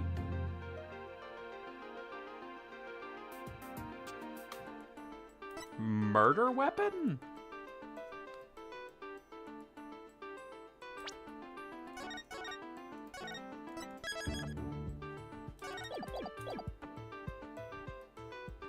Murder weapon seems like the most appropriate. What if we got the murder weapon wrong? Really now? What do you intend to label the murder weapon then? Huh? Oh, Perhaps you bludgeoned the victim to death with your duller than dull thinking.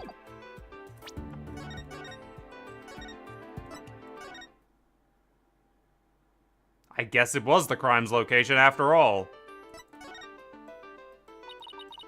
if Professor Maines was on the stage the entire time, then he must be the killer. Ridiculous! The defense become utterly incoherent. Objection! No, it's just that the murder wasn't committed where we thought it was. Continue, Slags Dono. Okay, but it was actually committed here. On the stage? Take that! Greatest riddle of this case has been how the body was moved from the art room. But if the murder occurred on the stage, that means the body was never moved at all.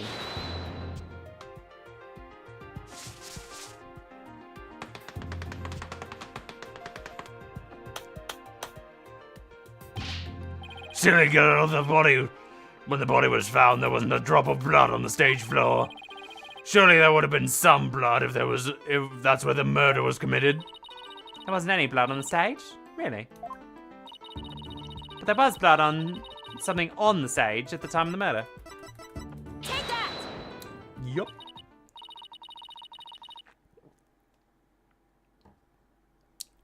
It's true, there was no blood stains on the stage floor.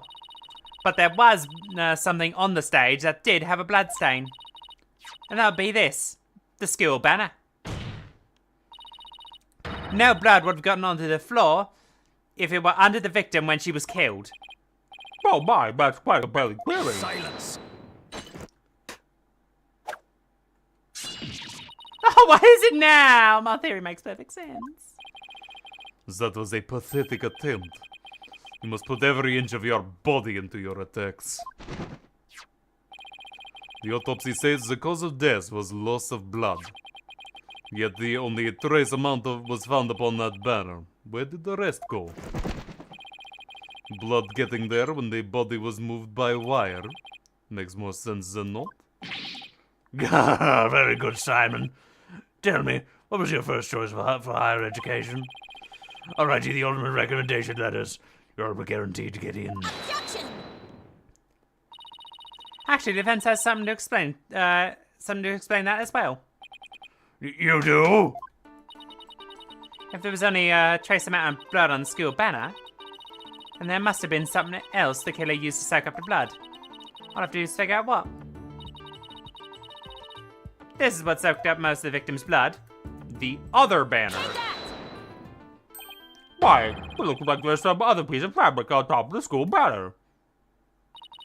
It's the Gaviniers banner that's been specially made for the school concert. Since it's on top of the school banner, the blood would have hit it first. It could have easily absorbed most of the blood like a dishcloth. And only a small amount would have soaked through to the school banner below. So, it makes total sense for the school banner to have only a little blood on it. Well, that banner absorbed like a dishcloth. Yes, that would explain it. Gavinier's banner was like a dishcloth? Oh, surely it was at least a towel quality.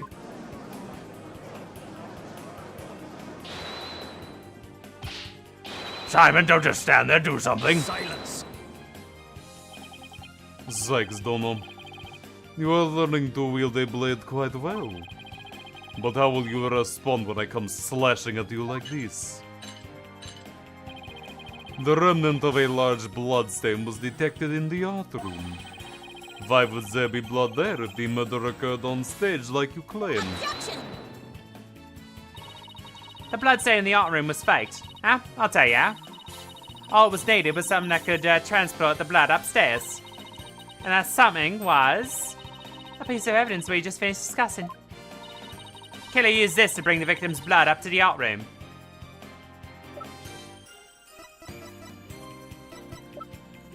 I assume it has to be this. But before I do that...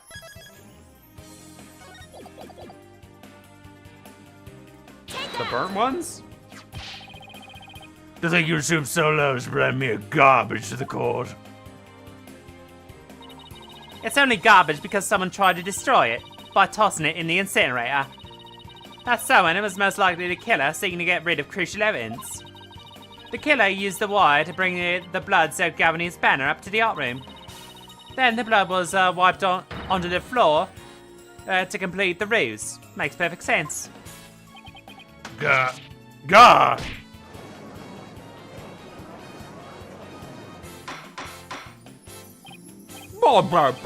This part of the moment. What made the body ever actually move? Hold it right there. The body must have been moved. That was to explain the loud crash you heard during the mock trial. If it wasn't caused by the body crashing into the statues, then what was it? I hadn't thought of that. Well, that crash wasn't the body hitting the statues, and what was it indeed? No, in the school banner shows something was carried in the wire, innit? So if that's true, I know what I have to find. So, yes, no, we know what it was. It was the statue. Let's go. Come on. Get a little bit more confident, Athena. You built it. Ah! That's that statue. Yes, I believe this is the statue that broke the other two, not Professor Court's body.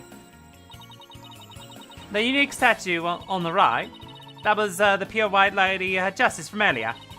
The Professor Court accidentally broke it while she was polishing it the day before the mock trial.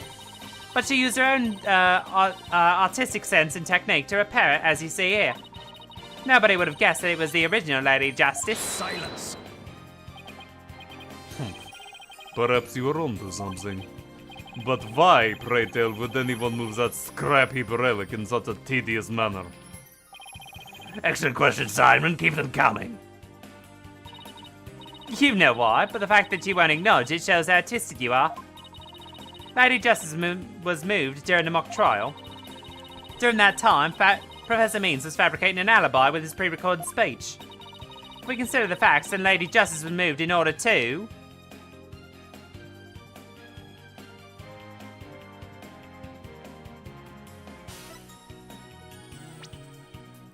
I believe it was point us to the body. That makes the most sense. Professor Means used his pre-recorded speech to fake an alibi during the mock trial. He wanted to make it look like he couldn't have possibly moved the body. Moving Lady Justice was his way of pointing us to the body and cremating and cementing his alibi. Gah! That's quite a persuasive argument. For a while there, I thought you weren't taking this trial seriously. Well done. For a while there, I thought no one was, including the writers. But this section is quite good.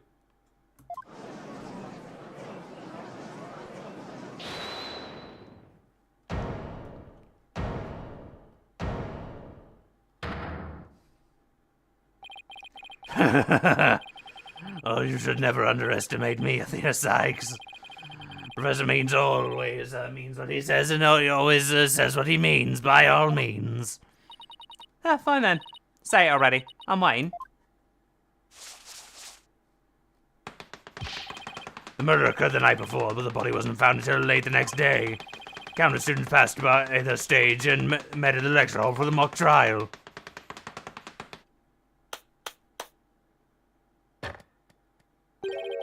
So answer me this, why didn't anyone see the body that entire time? That can be explained by, Oh! If the victim was murdered on the stage and then left there, the body would inevitably have been discovered. And of course, there was nowhere to hide the body upon that stage. This is not good, Athena. Her claim is close to getting beaten to a pulp. I know. Oh, but we've come so far. God, consider yourself schooled. I couldn't have possibly have killed anyone. The killer's none other than Juniper Woods. It always has been and it always will be. Just wait a minute.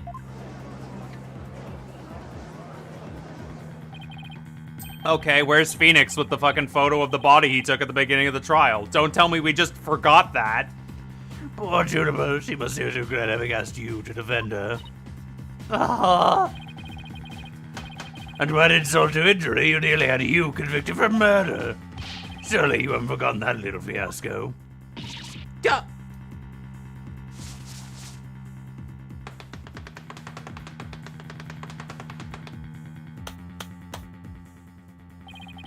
Not only did you fail to defend your client, you also raised false charges against her friend.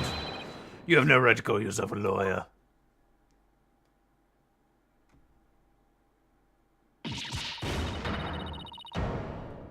Wow, he hit her pretty hard.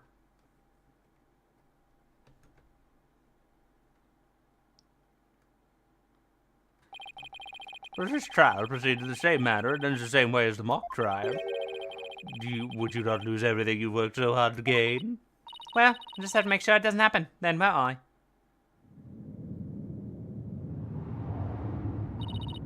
Don't tell me I failed once again. Failed to save someone near and dear to me. I've worked so hard to become a lawyer. Even studied psychology. Has it all been for naught? Am I just doomed to relive that all over again?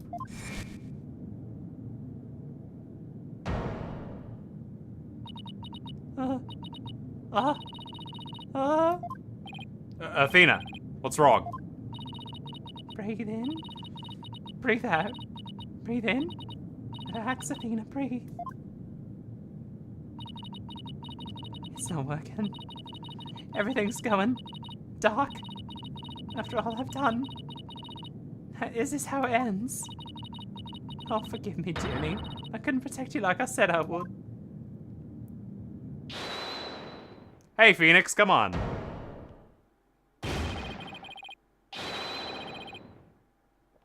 You leave Athena alone, man. She's the one who saved me.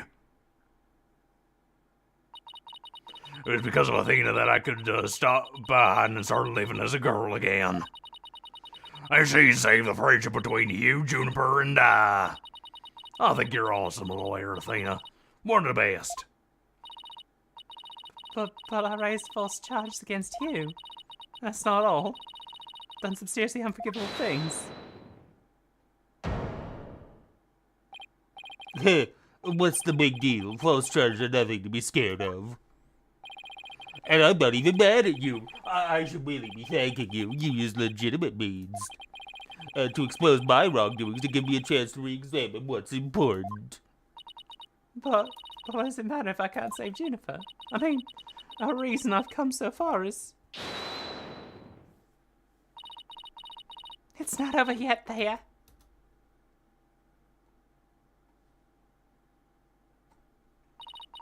Even now, at this very moment, I still believe in you. Junie. I know you better than most people, Thea. And I know you've never surrendered to the dark age of law like the prosecutor did. Like the professor did. Thank you, Ginny, but I feel like I can barely breathe. I don't know what to do. Silence. Oh, stop your bleating this instant. You look like an utter fool. Prosecute Blackwell? Well, there is one who awaits you, is there not? And that is the reason you've studied very hard. Are you prepared to give up on it all now that you have worked thus far? It will not do. You have it would not do to have you disappoint you know who. The fuck is going on? Are we building some fucking plot threads here? Holy shit. You're wasting your time. You have nothing on me. Blackwell employs vaguely foreshadowing plot the game tree. Yeah, seriously. I thought you went to bed. No evidence or anything to establish my guilt. Also, I'm back. Welcome back. Your help is for the might of lawyers, for whom the ends justify the means. Oh, shut the fuck up. Oh, don't worry, Athena. You're doing fine. The truth will always win against people like him. But Paolo, what am I supposed to do now? Listen, all you have to do is take a deep breath and look back over the entire case. If there's truth to be found, and there always is, you're sure to find it. Now let me see you smile. Remember what Mr. Wright said? The worst of times are when a lawyer has to force their biggest smiles. Reading is boring as it turns out. Well, there you go. I'm doing that right now. Are you bored?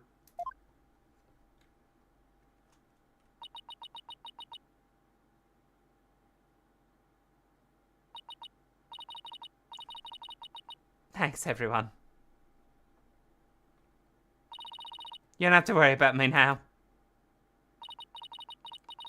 Worst of times are when a lawyer has to force their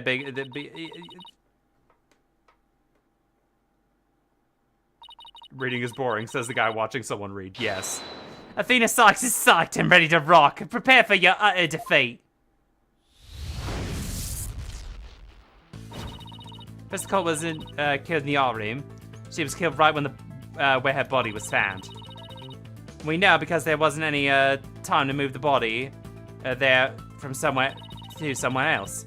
That means the body had to have been hidden somewhere on stage until it was found. Let's think along the lines and see where it takes us. First up, when did Professor Means remove its body from its hiding place? Well, let's see. What was he doing right before the body was discovered? He was using the span of time to fake his alibi he created. To move the body to where it is, it would have needed to be more easily spotted. Therefore, the only time Professor Means could have removed the body from its hiding place was during the mock trial. It was during the mock trial, specifically During the speech.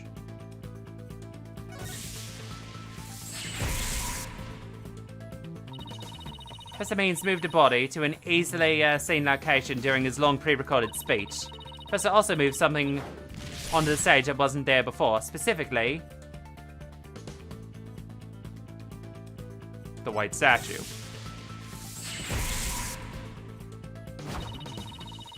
During the mock trial, Professor Means wrapped the White Lady in Justice in the school banner and zipping it down to the stage with a crash, killing two birds with one stone. He drew attention to the body and made it look like the murder occurred in the art room. But there wasn't anywhere to hide the body on stage. Doesn't seem likely. No. There had to be someplace. Wait a second. How about something that should have been finished, but was only mostly done?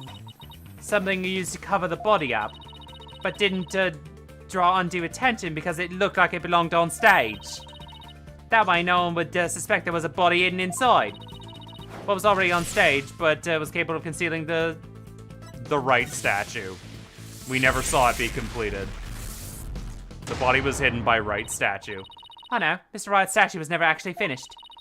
The body was wrapped under some cloth to hide what was really inside, cleverly disguising it as the boss's statue.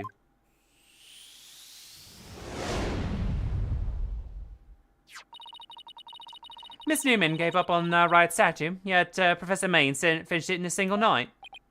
Yes, but the impressive feat it was.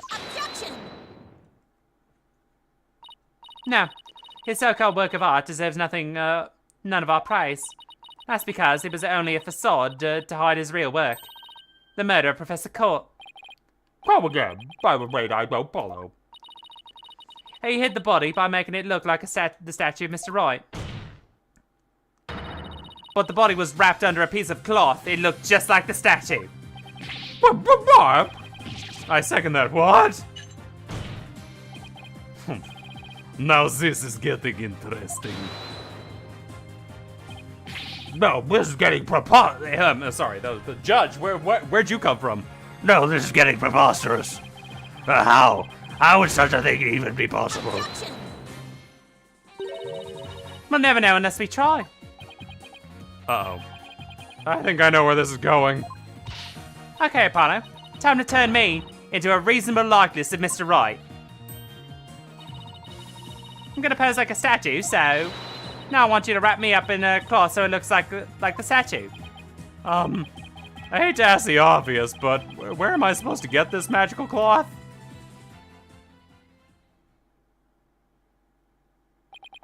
I'm afraid this isn't the right color, Mr. Justice.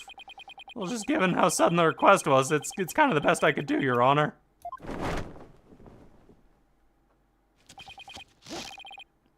Alright, I think that about does it. Where'd you get this cloth from? Well, what do you think, everyone? Do I look like a statue of Mr. Wright or what? It looks like some random person to me. What, the statue's a pair of busts? Phoenix Wright has spiky hair on the back of his head. Oh, forget the hair. The statue's way bigger than the average person anyway. You got a hand to me for trying anyway. Wait, what's this? The hands. Her arms are raised over her head and there's dark bruises around her wrists. Yeah, the rest are probably tied up with something. Marks on her wrist indicated that she'd been tied up. Apollo, tie me to a new pose. Wait, I'm not into this kind of thing. Are you? What? No. Besides, it was your idea. Just tell me how to tie your hands already. First core wrists were tied together, and I can't help but think that's related. How should I arrange my arms to match the shape I want, given her hands were tied?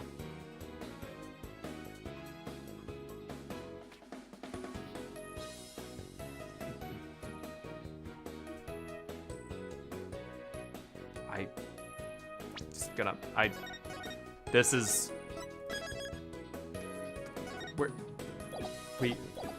We've gone full silly mode, and I don't know what to do here. In objection, she's already in objection pose. That would keep the statue, but behind your head?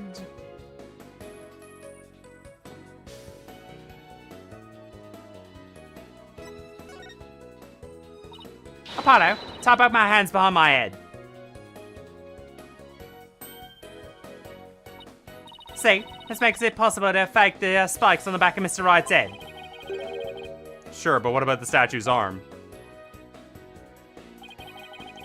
With both arms tied behind your head, you can't possibly complete the exact pose. Yeah, it'd be awfully hard to make an objection pose like this. I can't help but think you've forgotten something, Athena. Something on the body that you don't have right now. Why do Vixen's body have that I don't?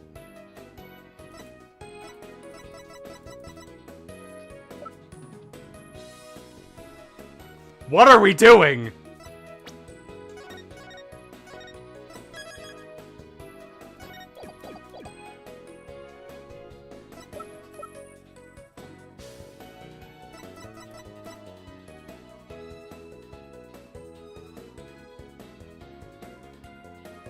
The arrow? Take that! Oh, right. There's an arrow sticking out of his side. Okay, Apollo, stay there and plunge that into my foot. Are you crazy? Fine, go get something else to duct tape. Rapidash now. Alright, I don't need to know the other languages. I know bossy when I hear it.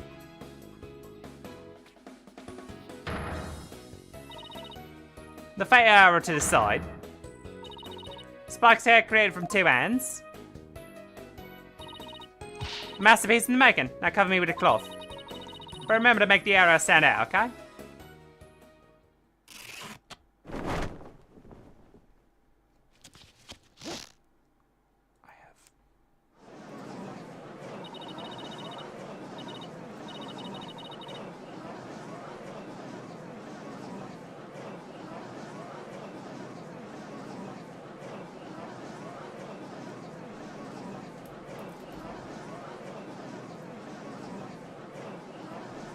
Sorry, I got a ping and I was like, what the fuck is that? Robbie, my arms are too short. Shh, remember your indoor voice. Nobody's buying it. There's nowhere near long enough. But, what else could I use for under the arm? I still won't give up, eh? I must commend you, Buddy, for your spirit and determination. Of course we won't give it up. After all she put me through, she owes me an explanation. And one that makes sense. Now, disappoint me again, and the penalty will be doubly painful. Yikes! Guess I better get it right this time. Think, Athena, think. Professor Cobb was murdered when she was stopped by the stage to see Professor Means. If it wasn't permitted, he must have used something close at hand in his little ruse. Hello, show me one of those stage photos again. Like what? Like right now? Okay, hold on. Please, please, please, please, please be in this photo. Just has to be. Yeah, Mr. Right statue is really right here.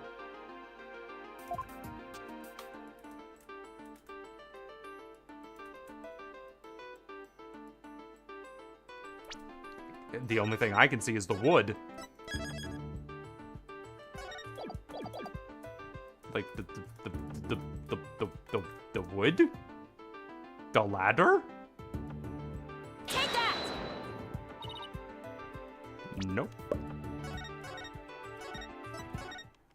Wasn't that?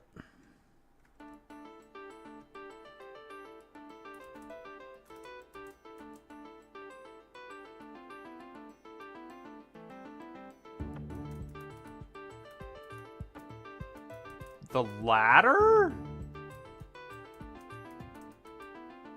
That makes very little sense.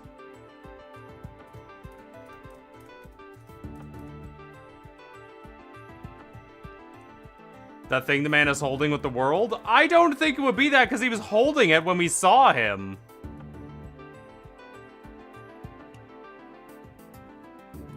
Maybe? Fuck it. Take that! What? Got it. I know the thing you used for the arm of the statue for Mr. Right. This is absurd. There's no such thing in this photo. Don't play dumb with me, Professor. That staff you have right there. Staff? This is the spear of a great legal warrior. Oh, whatever. Just hurry up and lend it to me.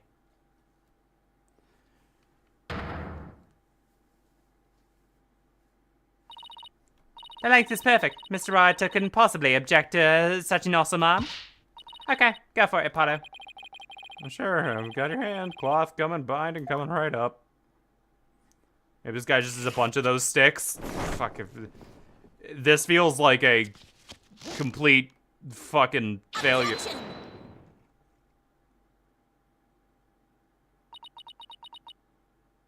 Sure.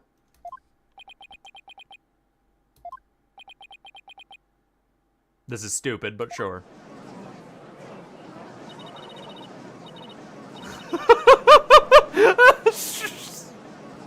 It's Phoenix Wright, the famous lawyer! That guy who got his disbarred like 7 years ago. Oh, it's definitely him. I know the pose anyway. Wow. This is stupid. Well, am I not the spitting image of the legendary Phoenix Wright? Man who'd bring us all out of these dark ages here and into a golden age of You?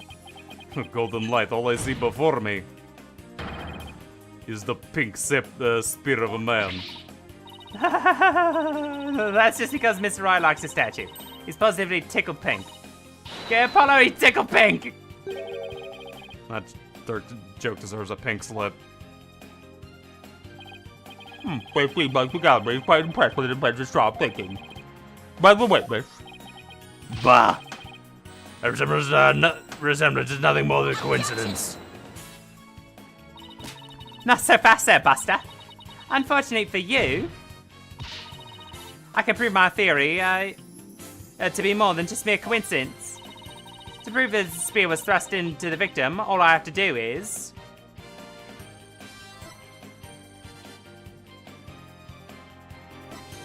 test the spear for blood. We'd assume the victim's jagged wound came from an arrow being forcibly shoved in. But if the wound was from the spear instead, then we should be able to detect traces of the victim's blood on it. Your Honor, a brief recess, if you will. By any means possible. What if I get rid of my spear? What if I burn it?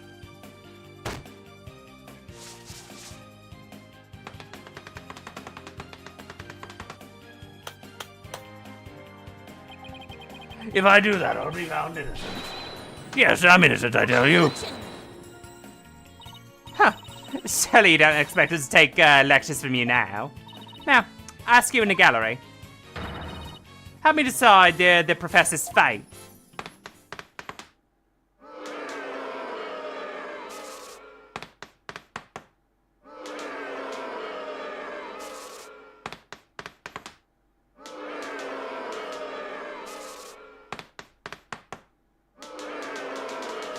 This is...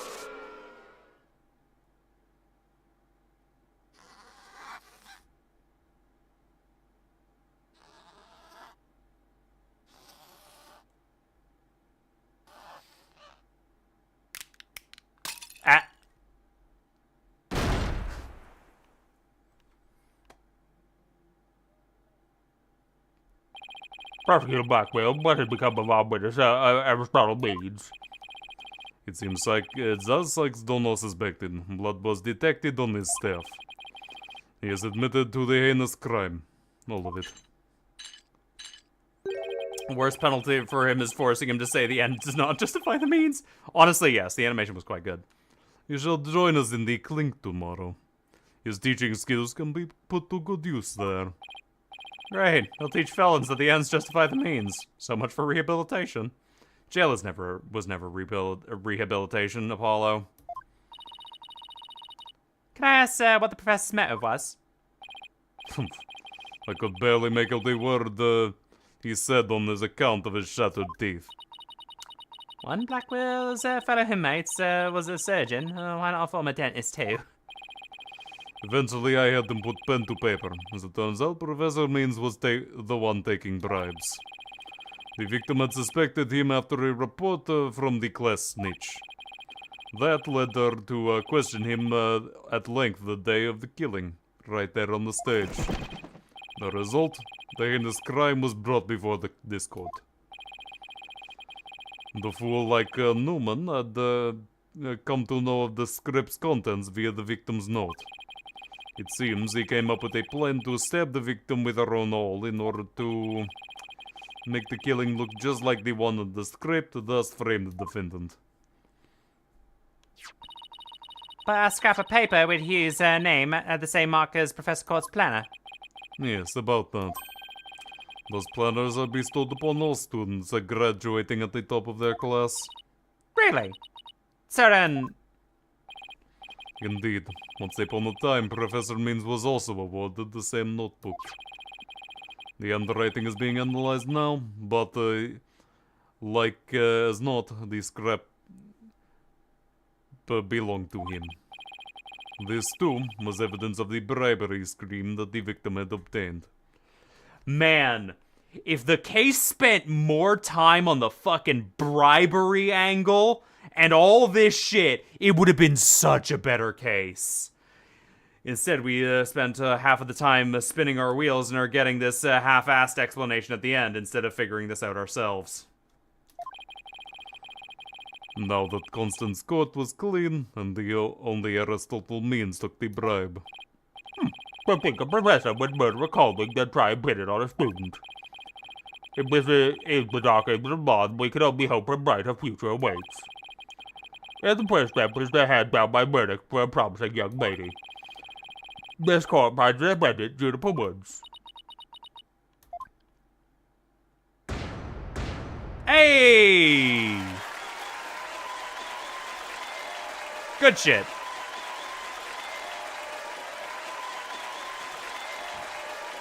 We did it. We lived. I wish you all the best on your road to becoming a courtroom judge. We will need young people like you, if we ever hope to restore law to its former glory. Yes, Your Honor. I'll work as hard as I can. Maybe one day I'll be able to work with all of you to make a difference. Proudly serve Professor Court's memory. Do not let her death be in vain. That's the last thing I expected to hear from him today. Court was burned. Oh, we're done. Holy shit, we finished it. Oh my god. Dear God. Holy fuck.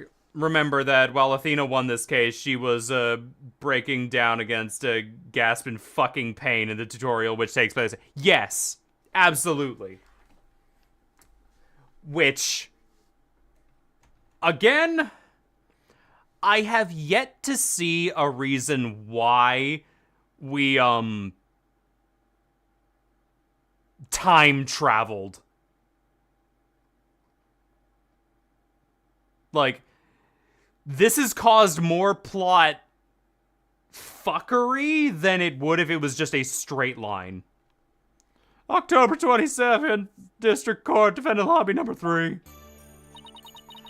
Thank you, Thea. I really mean it. Oh, it was nothing, really. I could take the biggest tangled mess of a case and unravel it just like that. Who cares about chronology anyway? I mean, after the final trial of Apollo Justice 1, yeah, that's, fuck time. What is time to Ace Attorney? DLC cases take place between Furry and this, I think. What the I don't know, you look pretty, wound up there at the end. Literally and figuratively. You look pretty hungry for a knuckle sandwich, Buster. I wanted to thank you too, Apollo. What the fuck did Apollo do? Don't mention it.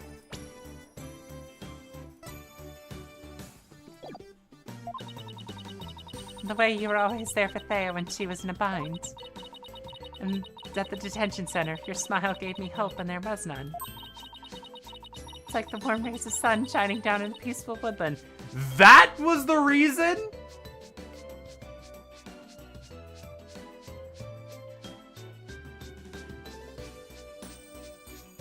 That was nothing! Apollo, go find your mom. I think you're an absolutely amazing person. This should have been an Apollo case. Okay, let me clarify that. The Woods case should have been an Apollo case. This definitely should have been an Athena case. But dear God, the Woods case should have been an Apollo case. Apollo did nothing this trial, man. Oh, thanks, Juniper. Means a lot to me. But I still have a lot of work to do. And I can't wait to see you on the judge's bench. I promise I'll get there someday. That's why until that day,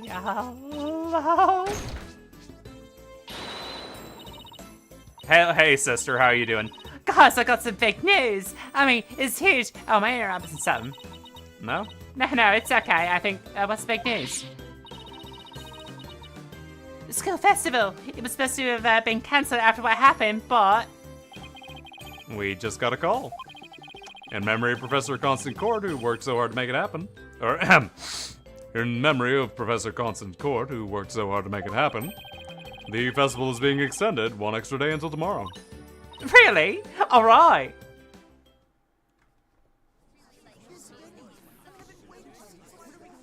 Wow! Let's go to the Let me roar!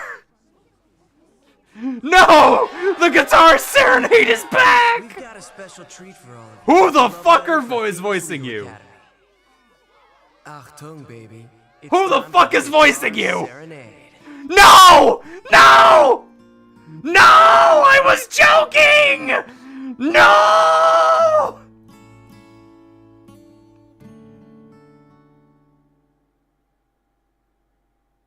Thank God. Thank God. Apollo, your future girlfriend just dressed up as your mother and looked at you lovingly. I don't know what that says about you. Anyway, October 22nd, Themes Legal Academy, 3rd floor lecture hall. Wow, so much fun.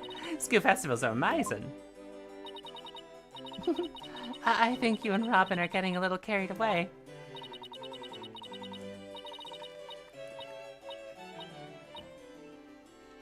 Oh, you're singing in no voice, Juniper. It could melt my heart. Hello, Blue Men. Mr. Wright, thank you for that training seminar. Just remember, the objection post is about attitude. Oh, and congrats on your mock trial win. Although Robin had you for a while there. Oh, I did it, didn't I? But I'm glad we're back to how we used to be. Thanks to Athena. And you know what? I think I'll stick with becoming a prosecutor after all. I'm gonna make up for my mock trial loss by winning the real deal in court. Mock trial loss? What loss? Oh, wait. Did they reprise the trial and you won? Never-ended lawyer,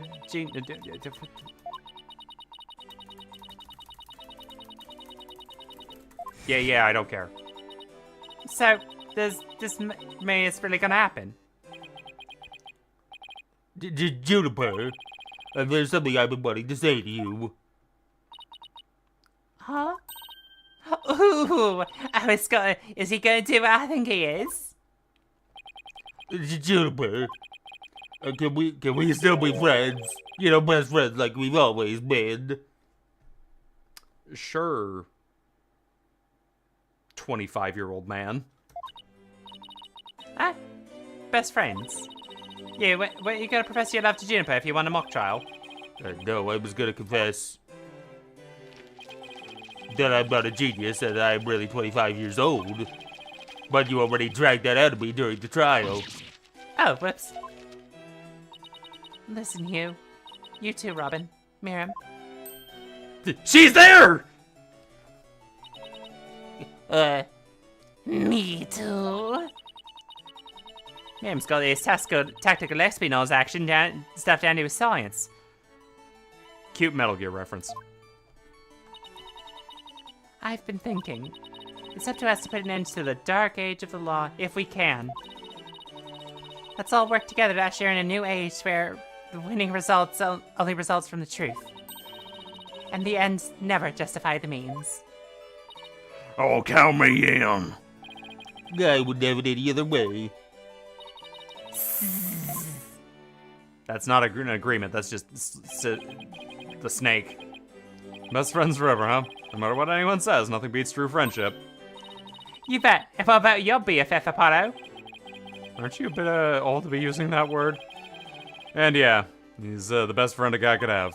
Which reminds me, we're supposed to meet up and gossip about the new girl in the office. Hey, not talking about me behind my back. So what kind of guy is he anyway? Well, if I had to describe him in one word.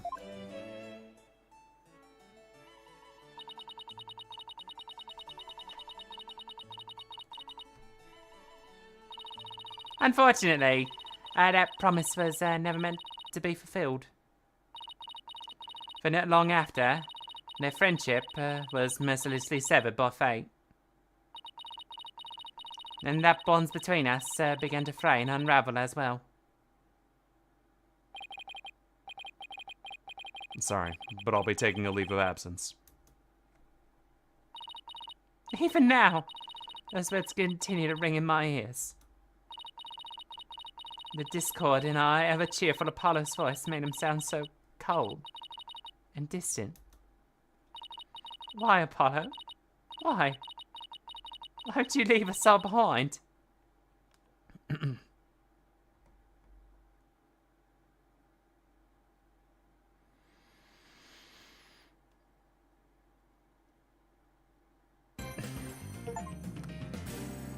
I am begging you, do not, like, I could have sworn Apollo was talking about, Gavin there, as he was a good friend. Do not fucking kill Gavin. I swear to God. Please. Ah, shit, I fucked up my saves. Oh, well, cosmic turnabout.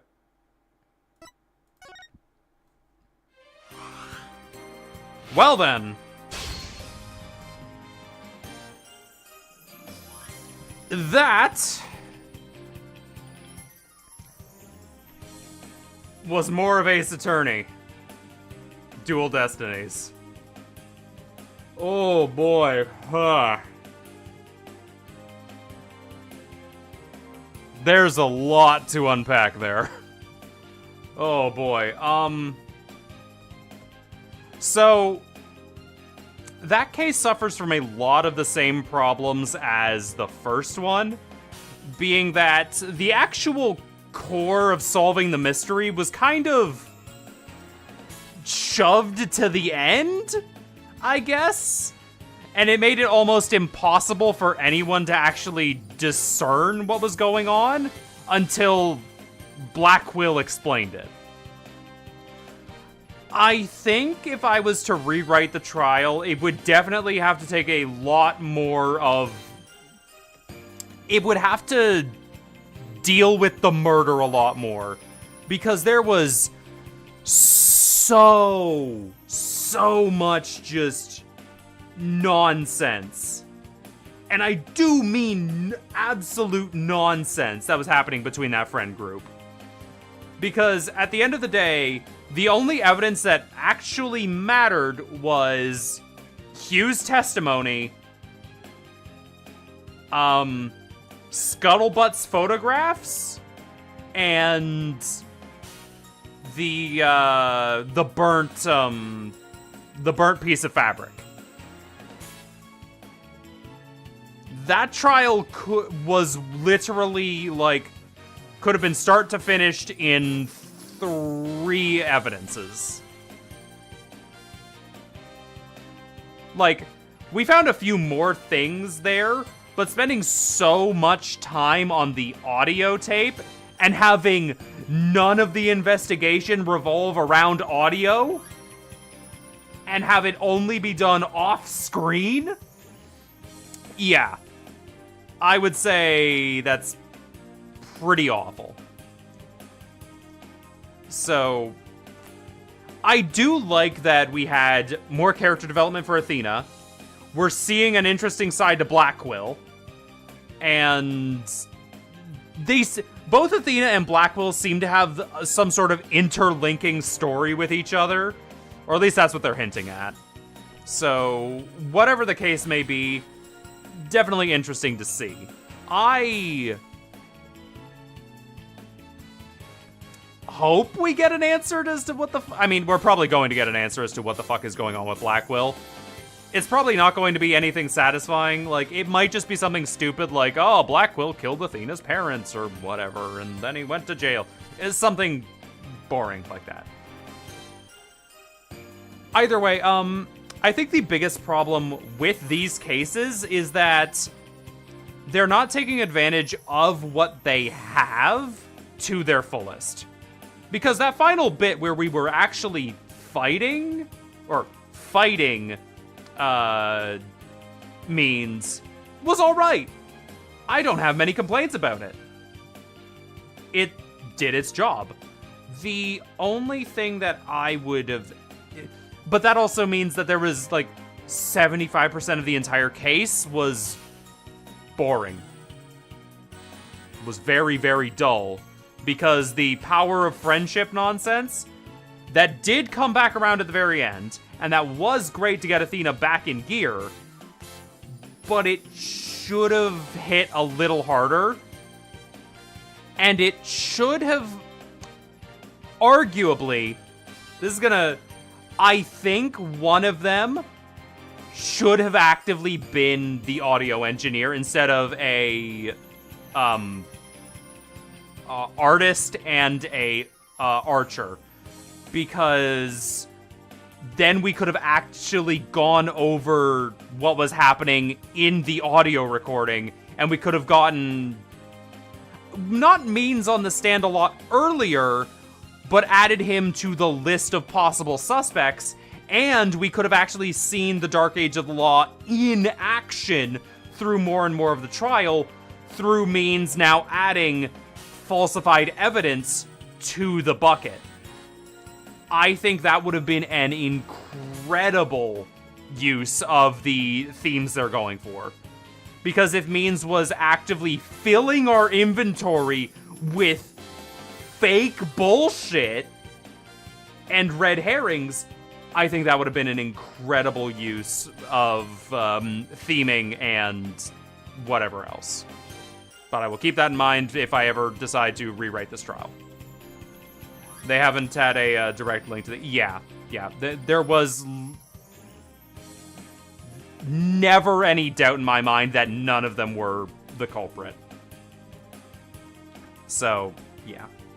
But that being said, it was interesting, and I did, or I wouldn't even, no, that's just a default statement I'm making. It was a good ending, but it did not save the rest of the trial in my eyes. The whole thing needed so much work. So much work. But that is probably for me to do at a later date. And before I even start writing or rewriting Dual Destinies, I need to get one final crucial piece of evidence, and that is what the fuck the link between Athena and Blackquill is. Because if I can get that, then I can start, and I can make some good shit out of that. But until then, thank you all so much for coming by. I hope you enjoyed. Despite the guitar serenade doing what it was doing. Anyway. With that being said, let's go throw you guys over at the friend of mine playing the new Edmund McMillan game. Kyrie's playing Mugenics. So yeah. Take care, everybody. It was good having you around, and I will see you all tomorrow for the next case. Oh god, the next case. We're leaving on a high note. Let's keep going with a high note. Later, everybody.